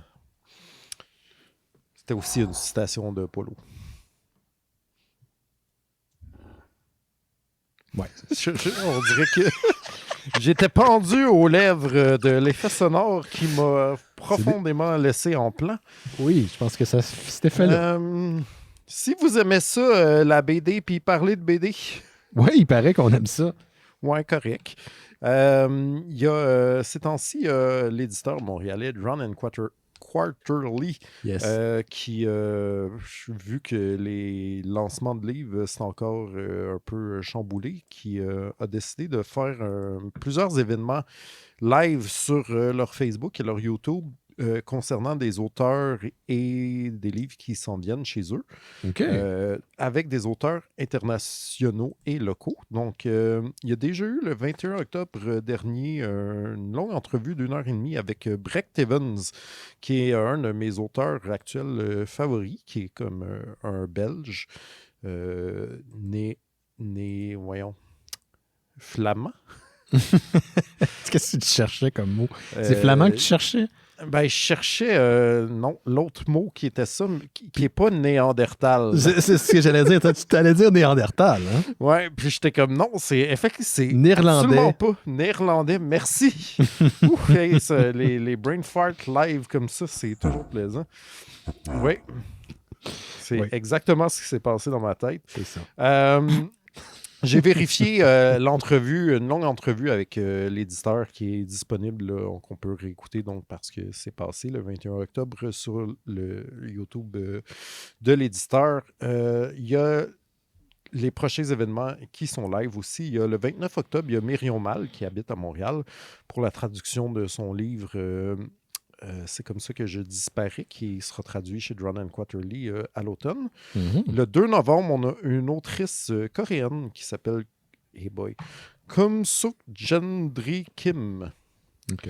Voilà, je m'excuse d'avance à Mademoiselle Kim pour la façon que je prononce son nom. Pour un titre qui va aussi paraître en anglais à l'automne chez Drawn Quarterly, qui est paru un peu plus tôt dans l'année chez Futuropolis en français. Ça s'appelait L'Attente. C'est le récit de sa famille qui a été scindée en deux lors de la guerre de Corée. Ah, Donc, wow! il y a comme sa tante qui est restée prise de l'autre bord en Corée Mhm. du Nord. Puis c'est un peu comme comment ils vivent ça à travers la famille, que comme même elle a appris plus tard qu'elle avait une tante en Corée du Nord, c'est comme secret puis tabou, on n'en parle pas. Le 9 novembre, il y a Philippe Girard pour la traduction de son livre sur Leonard Cohen.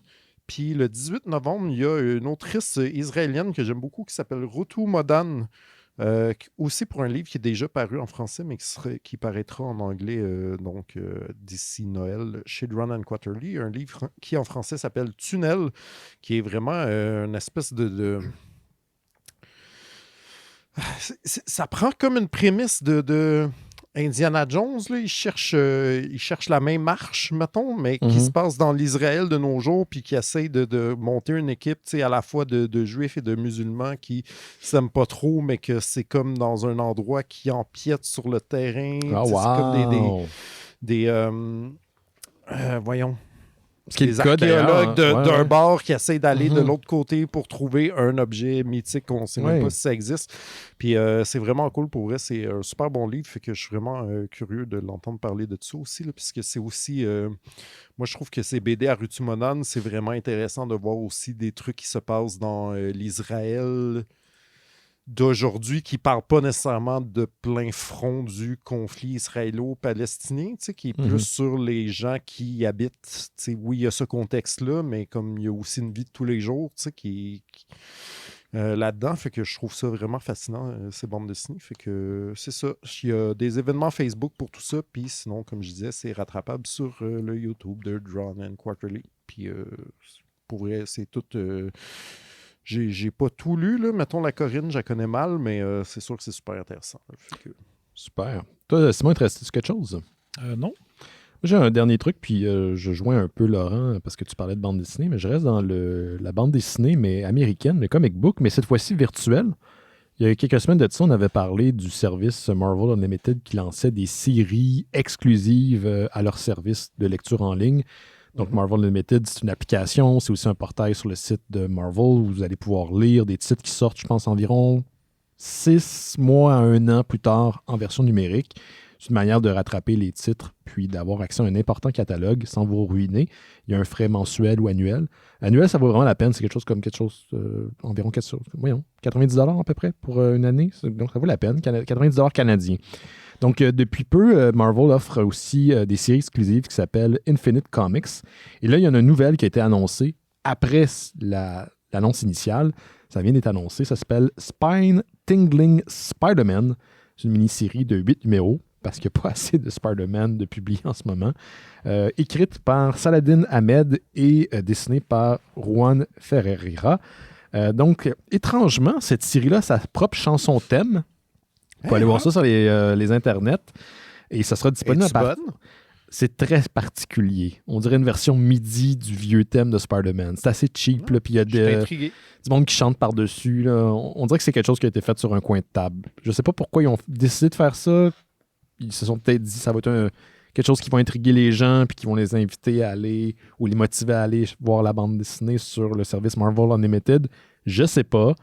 Je vais essayer de la trouver tantôt, peut-être au retour de la pause, je vais pouvoir vous la faire écouter. Est-ce que la BD a aussi l'air d'être faite sur un coin de table? Un peu. Malheureusement, c'est un peu le problème. Ben, ça fit. Ouais, ça fit. C'est conséquent. Donc, cette bande dessinée-là, sur le service Marvel Unlimited, va être disponible à partir du 26 octobre prochain. Donc, c'est mardi, demain. Sinon, il y a Marvel qui vient d'annoncer... Attends, j'ai vraiment des questions. Est-ce que tu penses qu'ils vont faire le chemin contraire? Genre que dans 6 mois, il pourrait y avoir un trade? Non, je pense pas. De cette série-là, genre? Non, je penserais pas. Moi, j'ai vu je sais pas si c'est exactement ça, mais il y a des séries, justement, exclusives que j'ai regardées, puis c'est pas le format d'une BD normale, puis ça se lit comme de haut en bas, puis ça dure pas longtemps, puis... C'est les BD qui ont été développés pour Infinite Comics sur Marvel Unlimited. Souvenez-vous, quand on en a parlé il y a une couple de semaines, c'était ça. Ils ont été développés pour être lus de façon verticale. Okay. Ça fait du sens quand vous êtes... Ouais, c'est ça. Ça fait du sens quand vous êtes sur une tablette ou un téléphone. Si sur un téléphone, par exemple, lire un comic, c'est vraiment pas idéal, là, mais sur une tablette, ça fait du sens. C'est bizarre, je pense, si tu transposes en papier. C'est pas impossible que au fur et à mesure qu'on les sorte, puis que ça fait un bout de temps qu'ils sont disponibles à tous sur Marvel Unlimited, qu'on les sorte en papier.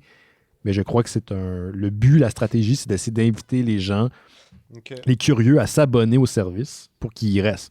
À partir du moment que vous payez pour un mois ou si vous payez pour l'année, ce que j'imagine que certains clients font, ils se disent, tant qu'à payer, je vais payer pour l'année, ils ont leur argent, ils ont votre argent, fait qu'ils n'ont pas besoin de...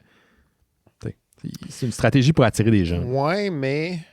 Essayer de fidéliser la plateforme aussi. Je comprends ça, mais tu sais, il me semble que là, 10-15 ans, c'était comme la grosse mode des blogs BD, puis on était comme ça va tuer le livre, on n'a plus de besoin de tout ça, puis tous les gros blogs BD sont sortis en papier après, genre. C'est pour ça que je me pose la question un peu, puisqu'il y aura tout le temps, tu sais, les fans du blog, mettons, qui vont être contents d'avoir la version papier, puis c'est aussi un nouveau public, tu sais, c'est comme oui, on essaie d'emmener les gens vers la plateforme, mais c'est sûr que tu touches pas tout le monde, tu sais, y a-tu quand même un public qui vaut la peine d'aller chercher? Je pitch des affaires dans les temps. Quand tu parles je sais que c'est pas le plan. Quand tu parles de comic blog ou de blog, de comic mis sur un blog, tu parles de bande dessinée indépendante ou tu parles de Marvel et DC?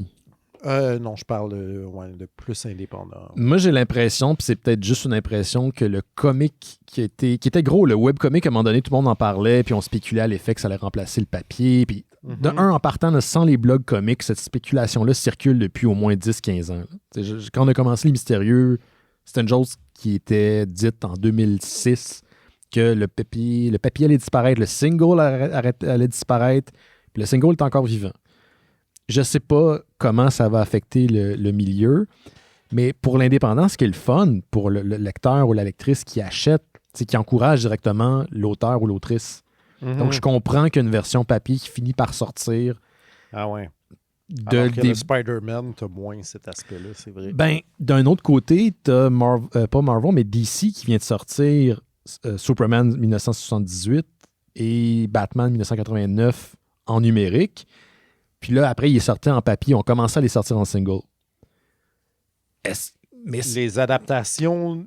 Non, c'est des suites. Des films? C'est des suites des films. Ouais. Puis c'est intéressant. Moi, j'aimerais bien lire. Puis je suis désolé, Laurent, on risque de lire Batman 89 éventuellement en BD. Là. J'ai commencé quelque chose cette journée-là. Ah ouais, tu as commencé, Simon? Oui. Puis c'est comment? Correct. OK. Ça donne le ton. Je suis motivé, là. Il fallait motiver, Laurent. Mais je comprends, mais ça dépend de ta stratégie. Puis dans le cas de Marvel, je sais pas. C'est pas impossible, mais pour l'instant, je sais pas à qui ça s'adresse. Je sais pas à qui ça s'adresse. J'ai l'impression que c'est pour aller chercher un... Je sais pas. J'ai aucune idée. J'ai aucune idée si c'est pour les vieux lecteurs ou... Ce que je trouve dommage, c'est que c'est pas conséquent à l'univers qui est en train d'être développé en comic book. Donc, c'est vraiment juste un bonus à l'abonnement, je pense. C'est ça. Ben, c'est Ouais. ça. Quelque chose... de ce que j'ai lu, il n'y avait rien d'important. OK. C'est comme ça que je le vois. C'est une drôle de façon de genre, hey, on veut amener des gens à la plateforme, on va faire un 12e titre mensuel de Spider-Man. Pour vrai, les gens qui trippent sur Spider-Man, ils ont déjà bien assez en papier à lire. Ouais. Il faudrait quelque chose de plus, vraiment un gros nom créatif, un gros dessinateur, puis de quoi de vraiment, je sais pas, que tu peux pas voir ailleurs. J'ai l'impression que les éditeurs papier, puis c'est une impression qui est basée sur absolument rien, le numérique, c'est une relation amour-haine. D'un côté, ton produit premier, c'est des albums. Des albums papier. C'est ce que tu veux vendre. Il faut que tu aies une raison de vendre. Puis on s'entend, un bel album, on la voit là, des fois dans la qualité de l'édition, le travail, tout ça. C'est le fun. C'est fun de posséder l'album. Puis ça rapporte de l'argent pour l'éditeur. En même temps, tout passe vers le numérique. Donc, ils n'ont pas le choix un peu de mettre le pied dans la piscine juste pour voir comment l'eau est.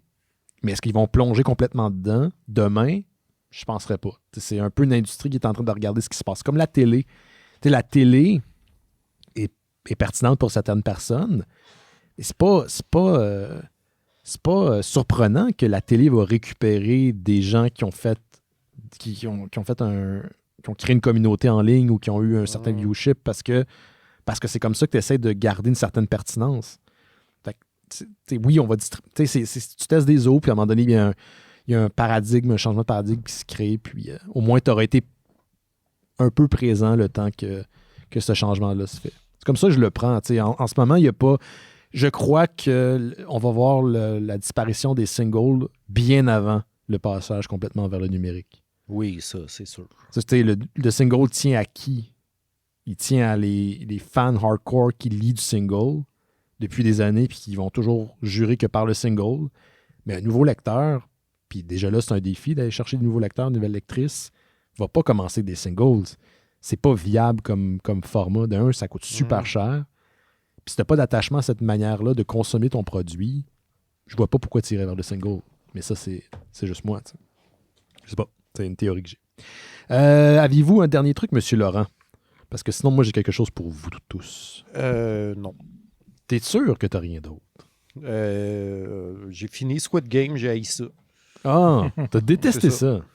Ouais, finalement, j'aimais ça au début, puis finalement, j'ai décidé que j'ai haï ça. Bon, OK. Est-ce que t'aimes pas ça parce que t'aimes pas ça ou t'aimes pas ça parce que tout le monde aime ça?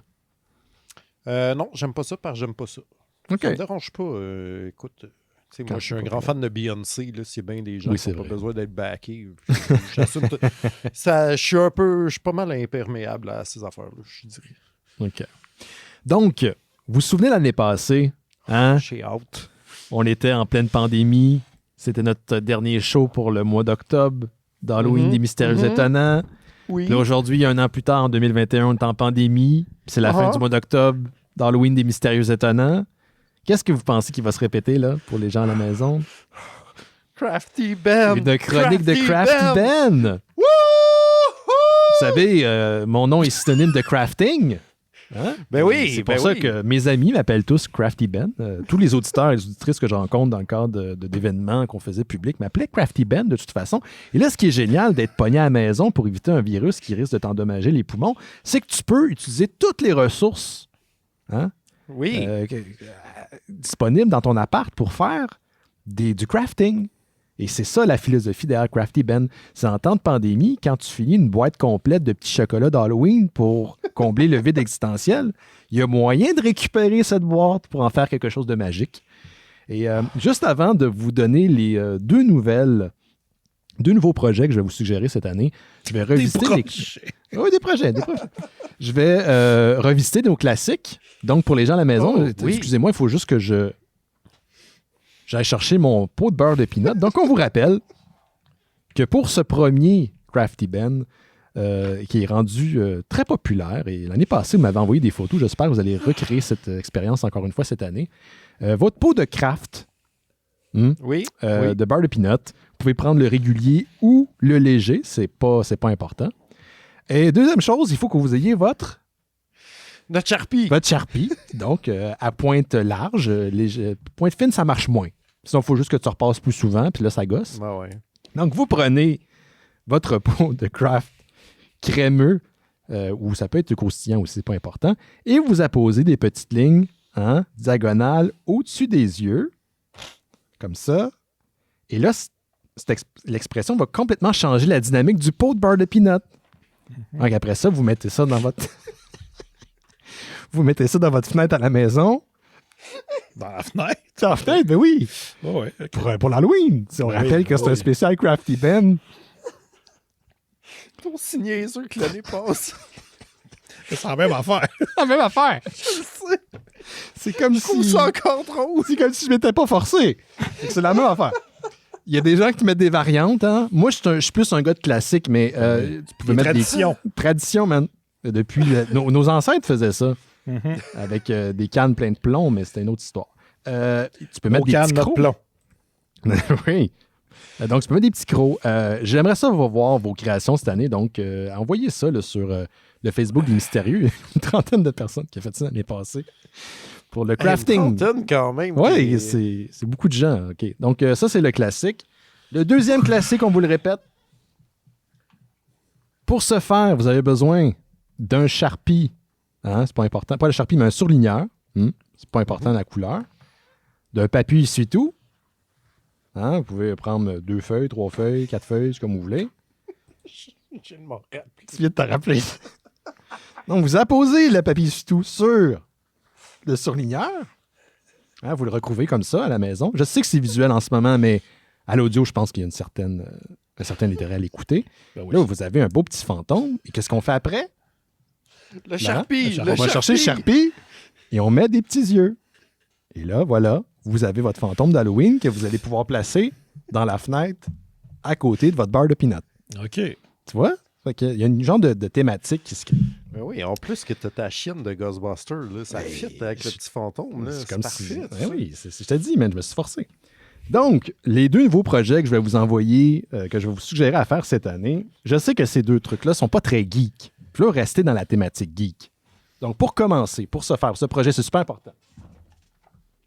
Ah, mon Dieu. Vous avez besoin d'une boîte de 100 petits chocolats d'Halloween de palette que vous avez préalablement mangé dans des heures de désespoir à vous dire quand est-ce que ça va finir, j'ai 40 ans, pas de blonde, ça va bien. Ben? Là, veux-tu qu'on sorte? Attendez, je suis en train d'expliquer comment faire à la maison, Laurent, on en reparlera après. OK? Donc, vous prenez votre boîte de côté comme ça, puis vous crissez un gros coup de poing en plein milieu. C'est important. Si vous avez de la difficulté à faire un trou ici, là, faites juste, pas un trou, mais de déformer votre boîte. Prenez toutes vos frustrations, puis...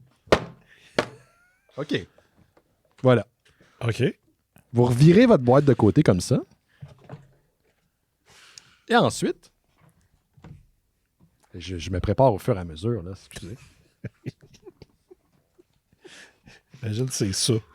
Je sais pas ce qui nous attend, là, Je sais Simon. pas. Vous prenez une petite feuille de papier blanche. OK? Et vous mettez trois cercles. Donc, faites comme ça ici, là, pour les gens à la maison qui nous écoutent live le lundi. 3 cercles. Puis, vous prenez votre charpie noire Mhm. et votre charpie rouge. Puis, vous dessinez Oh! l'intérieur. Puis, vous répétez l'expérience 2 fois. Vous découpez après. Et donc, vous faites des petits yeux comme ça.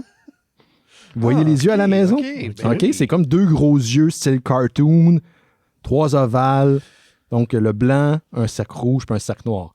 Puis, si vous voulez être funky, vous mettez un petit peu de...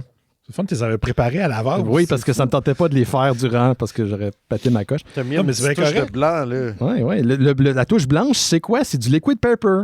Voyons donc. OK?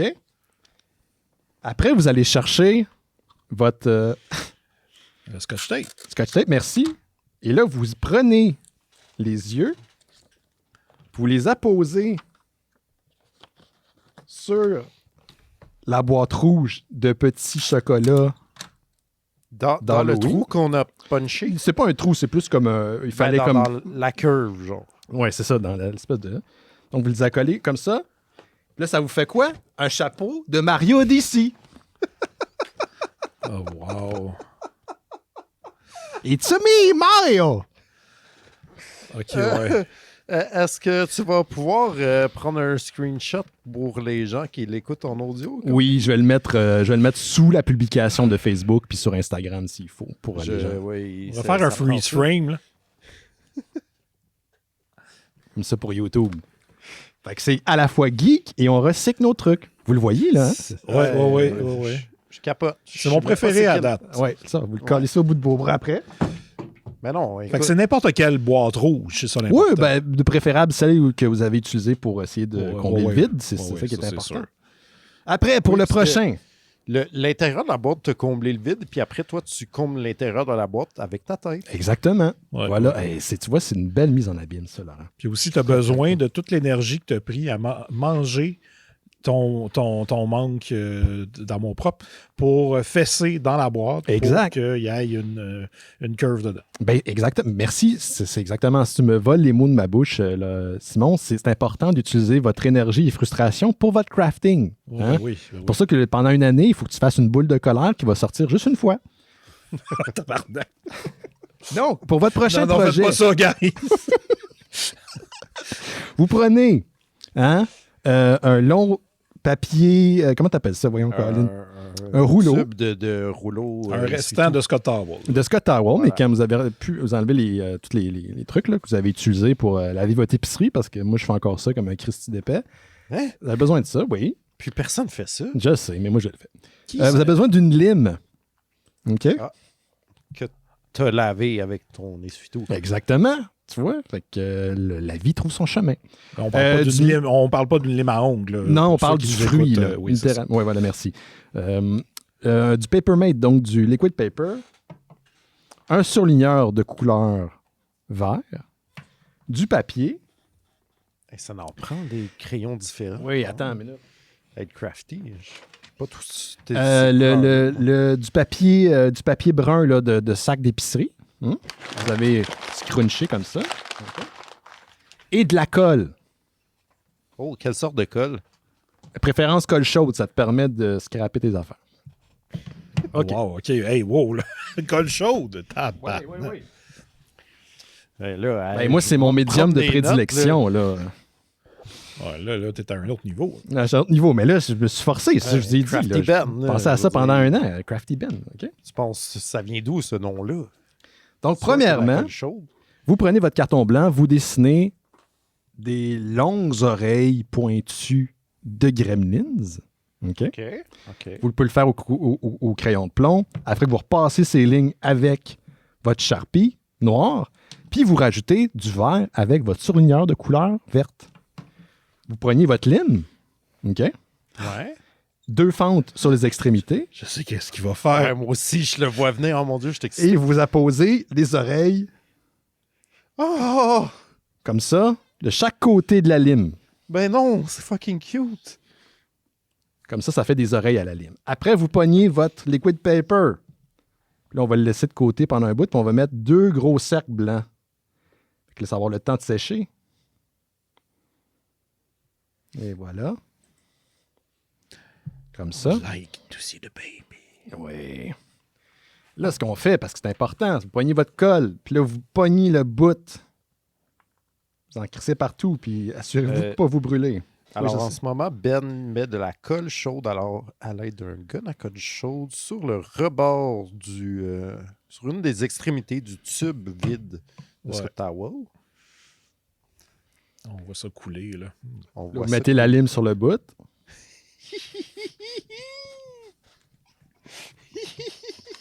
Là, il manque un peu de colle. Attends une minute, là. Putain.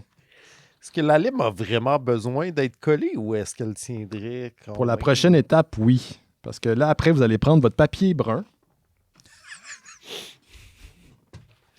Assurez-vous qu'il est bien froissé. Là, sur le fond du papier, on va juste faire un petit trou. Vous allez glisser le truc dedans. Le rouleau. Le papier. Là, je viens de me brûler.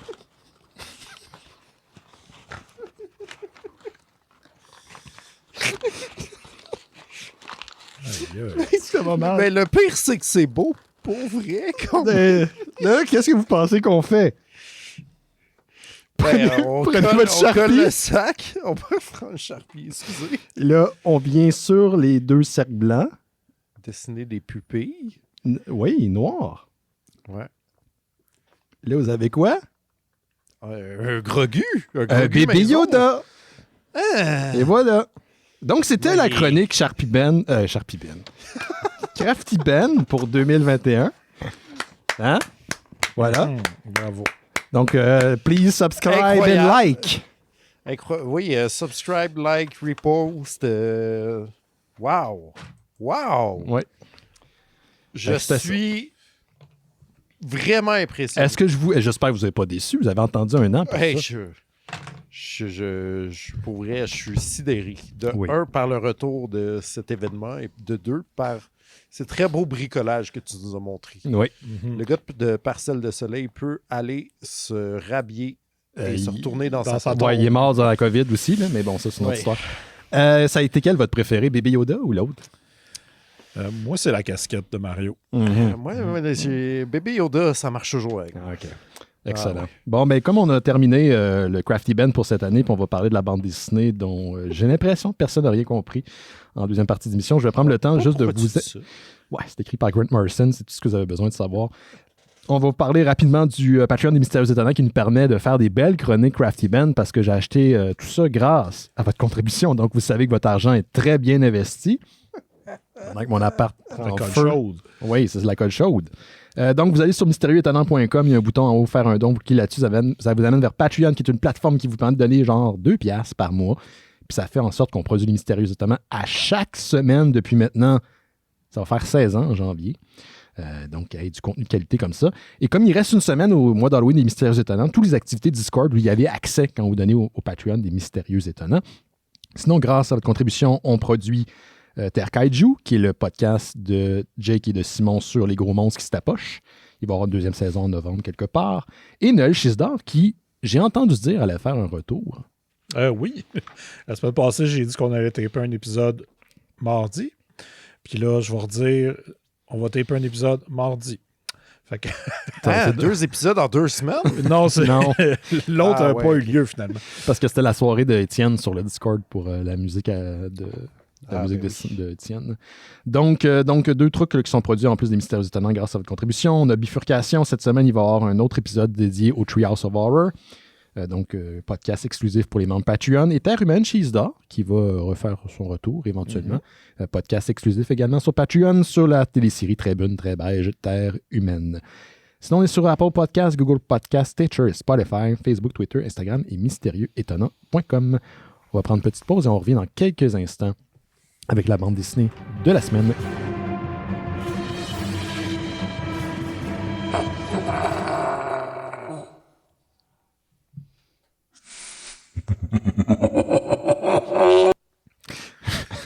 T'sais, Au début, ça sonnait comme d'autres choses. Je sais pas, hein, il avait l'air... il avait l'air bien content de faire ce bois-là. Il y en a combien des différents? Trop. Il en a fait beaucoup. Je les ai toutes convertis, mais là, on les fera pas toutes jouer. C'était pas vraiment la dernière. Où est-ce la dernière? On va maintenant parler du sujet de la semaine. Et cette semaine, c'est une bande dessinée de Image Comics par Grant Morrison et Chris Burnham, The Nameless. Voilà, je vais essayer de la décrire parce que je ne vais pas vous faire ce coup chien pour les gens à la maison. Je regarde Simon puis c'est Laurent en ce moment.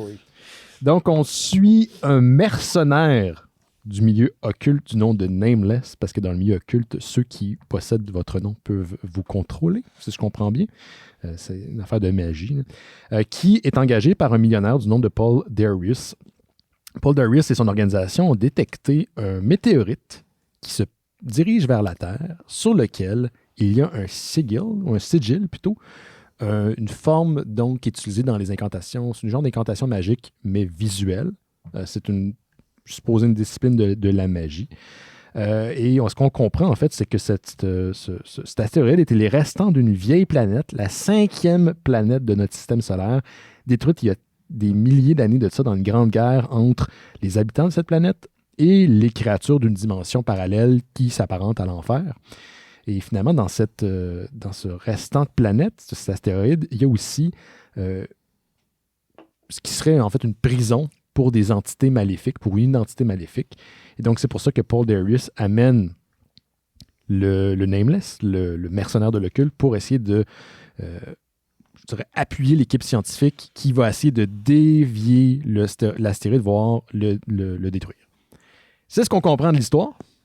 Mais sais-tu qu'est-ce qui est arrivé? Mais c'est ce qui est arrivé. C'est pas clair, là. C'est pas très clair. On va rappeler qu'en dernière partie d'émission, on spoil. Donc, on va essayer de dévoiler des choses. Mais peut-être qu'on va rien dévoiler par contre. Parce que c'est une BD de Grant Morrison. Grant Morrison est obsédé par plusieurs choses qu'il va mettre dans tout ce qu'il écrit. La magie, la science. C'est un genre de type qui joue beaucoup aussi avec la temporalité dans la bande dessinée, pour le meilleur et pour le pire. Il a écrit de très bonnes choses, il a écrit des trucs plus discutables. C'est une bande dessinée de la MLS qui est foncièrement Grant Morrison. Là. Je l'aurais lu sans savoir c'est qui l'avait écrit, puis j'aurais su que c'était lui. Ça fait en sorte, par contre, que c'est très unique, mais aussi c'est très déroutant. Et la deuxième partie de la bande dessinée, moi, j'ai absolument rien compris. J'ai des théories, mais j'ai l'impression qu'il faudrait que je connaisse beaucoup plus sur la magie et les obsessions de Grant Morrison pour être en mesure de comprendre ce qu'il en est vraiment.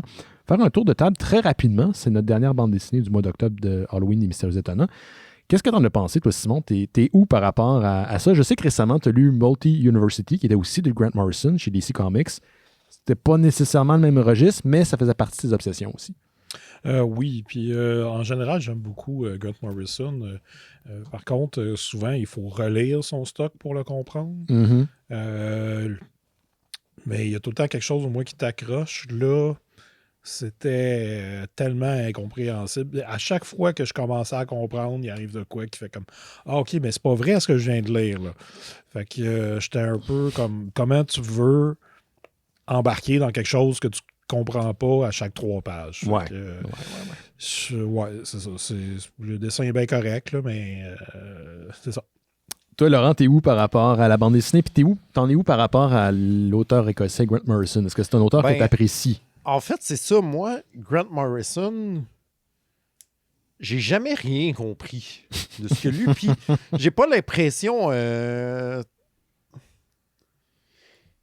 Je sais, tu sais, je veux pas dire que c'est de sa faute. Je sais qu'il c'est un grand auteur, puis il est renommé, puis je reconnais une certaine qualité, mais c'est comme si lui puis moi, on vibe pas dans exactement la même longueur d'onde, tu sais. Mm-hmm. Fait que souvent, puis tu sais, même, j'ai lu sa vieille run de X-Men là, dans le temps, puis même ça, j'étais comme... Il semble que je comprends rien, tu sais. C'est une de celles qui colle le plus à la... À quelque chose de normal. Normal, entre guillemets. Là. Ouais, c'est ça. C'est ça, on dirait qu'il y a un ton Grant Morrison que je capte juste pas moi-même personnellement. Fait que la plupart de cette BD-là, j'étais comme « Ah ouais, c'est pas là que ça va se passer non plus. » Là, j'ai effectivement catché en lisant l'espèce de podcast qu'on avait avec le trade qu'on a lu, que je suis comme OK, mais là, c'est pas juste que lui puis moi, on se comprend pas, c'est que est-ce qu'il m'en manque des éléments pour catcher quoi que ce soit. Là. Ouais. Je suis comme... Ouais. C'est vraiment très deep de référents. en tant que, c'est ça, de croyance. C'est de l'occulte et du tarot, occulte, de la magie, de psychanalyse et de. J'étais comme, oh my god, tu sais, je suis comme. Je pense que ça peut être vraiment le fun pour quelqu'un que c'est des sujets que tu connais déjà un peu puis que tu as vraiment le goût de. Mettons que tu n'es pas le genre de personne qui lit plusieurs bandes dessinées dans une semaine, mais qui aime ça disséquer une œuvre. Ouais, tu vas trouver ton compte. Ben, c'est ça. Ça doit être fascinant, mais là, un peu comme Simon, je suis comme, hey, tu sais, puis on a déjà parlé, là, j'aime ça, la Dream Logic, mais là, une monnaie, je sais même pas quelle est la base, genre, où se situent les événements de normalité dans ce que j'ai lu, tu sais. Ouais, puis ça peut être intéressant parce que ça fait c'est une lecture qui est extrêmement déroutante et il y a des gens qui recherchent ce type d'expérience-là, comme il y a des gens qui aiment Lynch au cinéma pour exactement les mêmes raisons. Fait que je reconnais que c'est, encore une fois, c'est une bande dessinée qui est extrêmement Grant Morrison dans tout ce qu'il aime, dans tout ce qui l'obsède. Même le dessinateur, je trouve que c'est un dessinateur qui s'apparente beaucoup à la tranche de Frank Whiteley avec qui Grant Morrison a beaucoup travaillé. Je ne sais pas si Whiteley n'était pas disponible ou il n'était pas intéressé ou qu'importe, mais c'est comme c'est un dessinateur qui était très proche en fait de l'approche qu'il y a eu sur des bandes dessinées comme We Tree et Batman and Robin à l'époque, là, quand le duo de Dick Grayson et Damian Wayne étaient ensemble, puis que c'est Grant Morrison qui l'écrivait. Une série aussi où il y avait des choses qui étaient, excusez-moi l'expression, mais complètement fucked up. Et c'était difficile des fois de s'y retrouver parce que je pense que Grant Morrison fonctionne à plusieurs niveaux, mais deux gros qui peut dérouter les gens, c'est la temporalité. Il joue beaucoup avec la forme de la bande dessinée. Il s'apparente dans ce sens à un Quentin qui va jouer avec l'édition de son film et la disposition des scènes. Grant le fait, et pour le meilleur et pour le pire. Et aussi, il fait référence à ce qu'on pourrait dire en anglais, des high concepts, des idées de haut niveau, où pour vraiment apprécier ce genre d'idées-là, il faut être un initié. Il faut carrément être un initié. Il y a des choses que j'ai reconnues dans la bande dessinée, comme le Sigil Magic, donc la magie faite à partir de sigil. Je connaissais, j'en ai déjà parlé avec Jake, j'ai déjà vu des vidéos où Grant Morrison en parle. Il y avait d'autres concepts ou d'autres idées occultes. L'idée que l'occultisme et la psychanalyse se croisent. Ouais, toutes des affaires que j'ai déjà lues, que je trouve intéressantes en termes de concept, mais que je maîtrise pas du tout assez pour m'y retrouver puis apprécier la bande dessinée. C'est le genre de lecture où j'ai pas détesté mon expérience, mais j'ai l'impression d'être quelqu'un qui voit passer. C'est comme quelqu'un qui voit passer, qui est une game qu'importe une partie de je sais pas quoi, là, mais tu comprends pas les règlements. Puis tu vois que le monde sont excités, tu vois qu'il y a un potentiel là, mais t'es juste pas dans le game. T'es juste pas avec le reste du groupe. J'ai juste cette espèce de sentiment-là d'être un outsider à la bande dessinée. Puis quelque part, ça peut faire en sorte que c'est très frustrant, malheureusement. Ben moi, tu vois, genre, contrairement à v'là 2 semaines qu'on a lu Batman Damned, où j'étais comme, c'est tout croche, il n'y a rien qui marche, j'haïs ça. Là, je suis comme, on dirait que je suis aussi dérouté, mais que là, j'ai plus tendance à dire que c'est moi qui est soit pas assez intelligent ou qui me manque trop d'éléments pour catcher, tu sais. Ouais. Je suis comme, il se passe trop d'affaires pour que je puisse dire que c'est mal fait. C'est juste comme, on dirait que moi, je suis pas rendu là, genre. Je pense qu'il faut. Il pourrait jouer avec ces idées-là, puis juste les mettre un petit peu plus. Les développer un peu davantage pour les gens qui comprennent pas c'est quoi la magie ou sa définition de la magie, là, qu'importe. Puis, ce serait une BD qui est plus accessible. Est-ce qu'il devrait faire ça? C'est pas moi qui va dire à un auteur comme de la trempe de Grant Morrison quoi faire. Mais ça fait des années qu'on lit de la bande dessinée, ça fait des années que le show parle de Grant. De Grant Morrison, puis on se retrouve tout le temps vers la même impasse. À un moment donné, je sais pas à qui c'est destiné. T'sais. J'ose espérer que ses fans sont très satisfaits, mais moi, je suis comme, good, mais je sais pas ce que j'ai lu. C'est ça que je me suis dit à la lecture, tu sais, comme que je lisais la postface, puis j'étais comme, OK, il me manque vraiment beaucoup d'éléments, puis de facts sur le milieu de la magie et tout. Puis après, effectivement, qui a ça? Je veux Ouais, dire, des fans de magie. C'est quand même vraiment niche, là. À ce niveau-là, tu sais, je veux dire... Parce que là, c'est pas de la magie. Choisis une carte, là, tu sais. Non, puis c'est pas genre, voici un truc où on parle de magie, là, on parle de genre principes fondamentaux, ancestraux, de plusieurs croyances primitives, différentes, un peu blendées. Fait que, tu sais, je suis comme... il doit y avoir un public cible vraiment fucking niche de ça, là. Ou des gens qui sont prêts à embarquer en se disant « je vais l'apprendre ». Ça se peut aussi, mais... C'est parce qu'il faudrait... Tu sais, c'est correct qu'il y ait ces idées-là puis ce matériel-là, mais il faut que ce qu'il y a alentour, l'histoire qu'il raconte, tu puisses te rattacher à quelque chose. Ouais. C'est comme là, je suis même pas sûr qu'ils sont vraiment allés dans l'espace. Là. Non. Tu sais, Ouais. pourtant, ça a une grosse vraiment partie de la BD, là, mais ça se passe-tu en enfer ou dans une autre dimension ou dans les limbes ou tu sais, c'est comme. T'as aucune idée. C'était peut-être le but aussi de la bande dessinée. Peut-être. Moi, ce que j'ai catché, là, c'est que, tu sais, comme dans les 3 premiers numéros, il hint à quelque chose qui s'est passé v'là 10 ans, que finalement on finit par voir, qui est comme une espèce de séance d'appel d'esprit, de tournage de table qui vire mal, ou ce qui serait, lui, possédé puis qui a tué tout le monde alentour. Ouais. Puis que lui est toujours en état de choc après ça, en train de dealer intérieurement avec les éléments. Peut-être. Puis là, les gens qui seraient alentour de la table, c'est les mêmes gens qui seraient dans la mission spatiale. Oui, parce mais que ça serait dans sa tête. Tout ça, c'est dans sa tête. Fait que tous les épisodes de violence sur Terre qui se passent, qui seraient influencés par le démon enfermé dans l'astéroïde, ça serait pas vrai. Ça serait lui, sa propre violence qui a vécu, qui serait propulsé là-dedans. Mais je dis ça, je veux dire, j'ai rien pour appuyer. Mais cette ambiguïté-là, moi, qu'il soit véritablement parti en mission spatiale pour arrêter l'astéroïde, ou il est dans son propre esprit, dans un enfer personnel depuis une dizaine d'années, cette ambiguïté-là, avec la fin, ça me va. Où est-ce que là, ça fonctionne pas pour moi, c'est quand on revient à la Veil Lady, qui est un personnage qu'on voit dans le début de la bande dessinée, pour qui...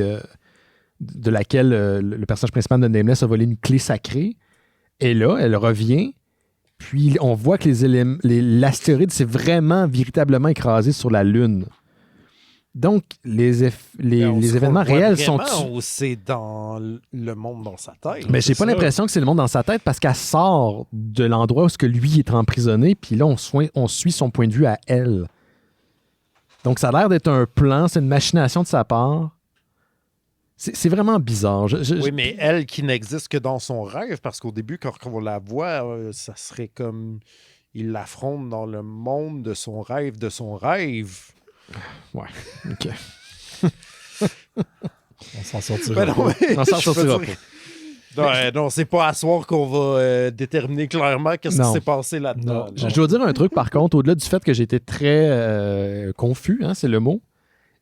L'idée comme quoi, l'idée qu'il voulait combiner plein d'éléments de la culture occulte, de la culture du mysticisme, tout ça, en un, ça, je l'ai remarqué. J'en connais juste un petit peu pour savoir que, OK, ça, c'est tiré de là, ça, c'est tiré d'une autre affaire. Puis il a pris ces concepts-là, puis il les a mélangés. Puis je crois que pour Grant Morrison, tout ça, de toute façon, ne font qu'un. Puis il jouait clairement avec des trucs qu'il aimait, des concepts qu'il aimait. J'aurais aimé ça être dans le game aussi. J'aurais aimé ça faire comme, ah oui, je comprends où tu t'en vas, puis c'est le fun. Ah oui, ça c'est clever ce que tu viens de faire. Ah, ça c'est le fun. J'apprécie. Mais je peux même pas être là. Est-ce que ça fait de moi quelqu'un qui ne devrait pas lire les œuvres de Grant Morrison? C'est là où j'en suis, en fait. Je suis pas en train de dire qu'il écrit mal. Je pense qu'il écrit exactement la bande dessinée qu'il voulait écrire. Mais elle n'est pas faite pour moi. Comme certaines œuvres cinématographiques n'ont pas faite pour moi non plus. J'écoute pas les Fast Five puis tout ça. Ça vient pas me chercher. C'est pas fait pour moi. Grant Morrison est un peu mon Fast Five version BD. Je sais pas s'il aimerait la comparaison. Je sais pas. J'ai trouvé un film que j'écoute pas. Là, mais ouais, puis on n'a pas parlé de ça aussi, mais il y a une espèce de... Il y a une très grande violence Très qui, violent. moi, m'a rappelé Cross, là, à Ouais. ce point-là, Ouais. genre Ouais. de violence. Ouais, j'aime pas ça. Tu sais, qui est moins... Ben, c'est pas subtil, là. C'est in Ben your face, oui, là. mais c'est moins 100% axé là-dessus que Cross, mettons, mais là, quand même. Puis je suis comme... C'est pas un truc qui me fait triper. ça, Non plus. Non, moi tu sais. non plus. Non, Jake m'avait déjà demandé si pour le mois d'Halloween, je voulais parler de Cross. Puis je dis non, j'y trouve aucune appréciation dans Cross. Je trouve que c'est du gore pour être du gore. Puis comme je vois le public cible à qui c'est destiné, puis j'en fais pas du tout partie. Mhm. Puis je comprends qu'il faut représenter une certaine dose de violence, surtout quand tu traites d'un récit comme celui de Nameless. Mais à un moment donné, j'étais, OK, j'ai compris. T'es pas obligé de tout me montrer. Puis ouais, il y a des trucs qui sortent de la face, puis c'est des vers. Puis ces vers-là, c'est la face de la fille qui se fait manger par ces vers-là. Puis c'est très Doctor Strange version gore. Là. Mhm. Je suis pas là. J'ai trouvé ça un petit peu too much. Ça m'a beaucoup fait penser aussi à Event Horizon et les scènes coupées d'Event Horizon où tu as des personnages qui mouraient dans le film, qui se retrouvent dans des scènes de torture en enfer avec des espèces de pièces mécaniques rouillées et autres. C'est un peu le même esthétisme. J'imagine que le film a été une inspiration pour soit Grant Morrison ou soit pour le dessinateur. Moi, Ben, en fait, je pense que les deux puisent leur inspiration à cet homme qu'on nomme à tous les shows, Lovecraft.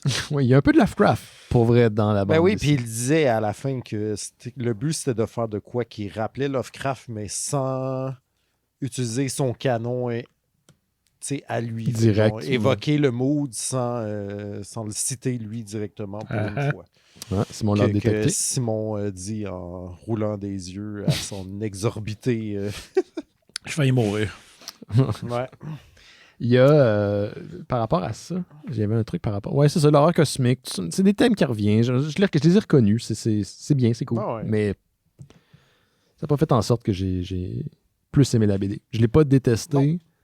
C'est sûr que si vous voulez prendre le temps de la lire, assurez-vous d'avoir du temps là, devant vous. C'est pas une lecture que vous devez faire rapidos un après-midi, genre entre le lunch puis le retour au travail. Là.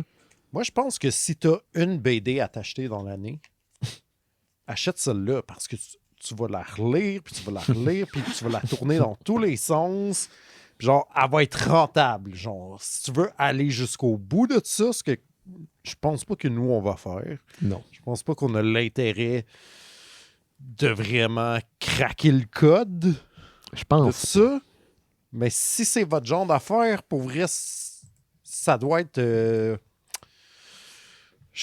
terme français, je l'ai pas. Rewarding, en quelque part. Ouais, il y a une récompense genre qui de vient. Ouais. remettre ce puzzle-là en ordre, genre... Tu dois être fier. Au tu sais. pire, allez lire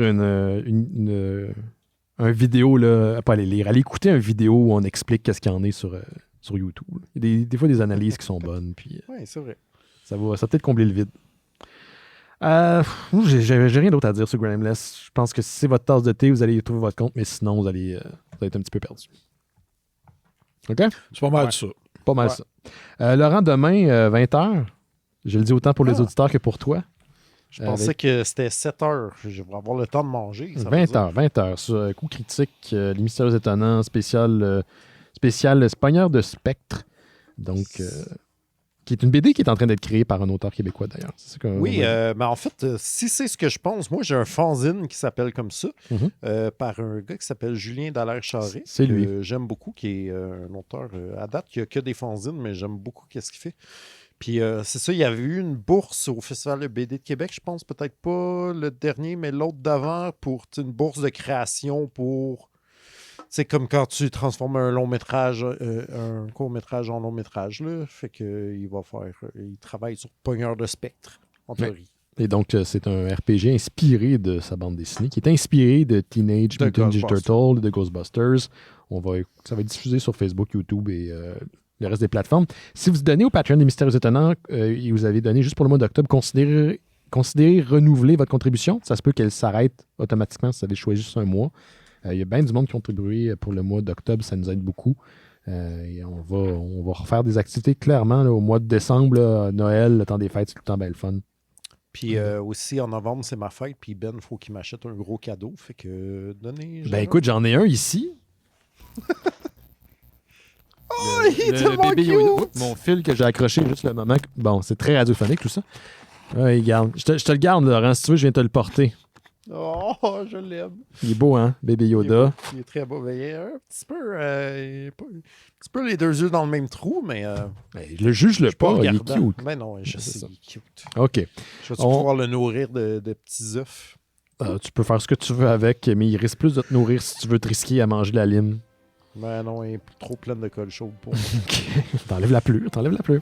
Et on se laisse, puis on se voit la semaine prochaine, puis nous autres, on se revoit sinon demain pour Coup Critique. OK, bye-bye. Bye! Ciao.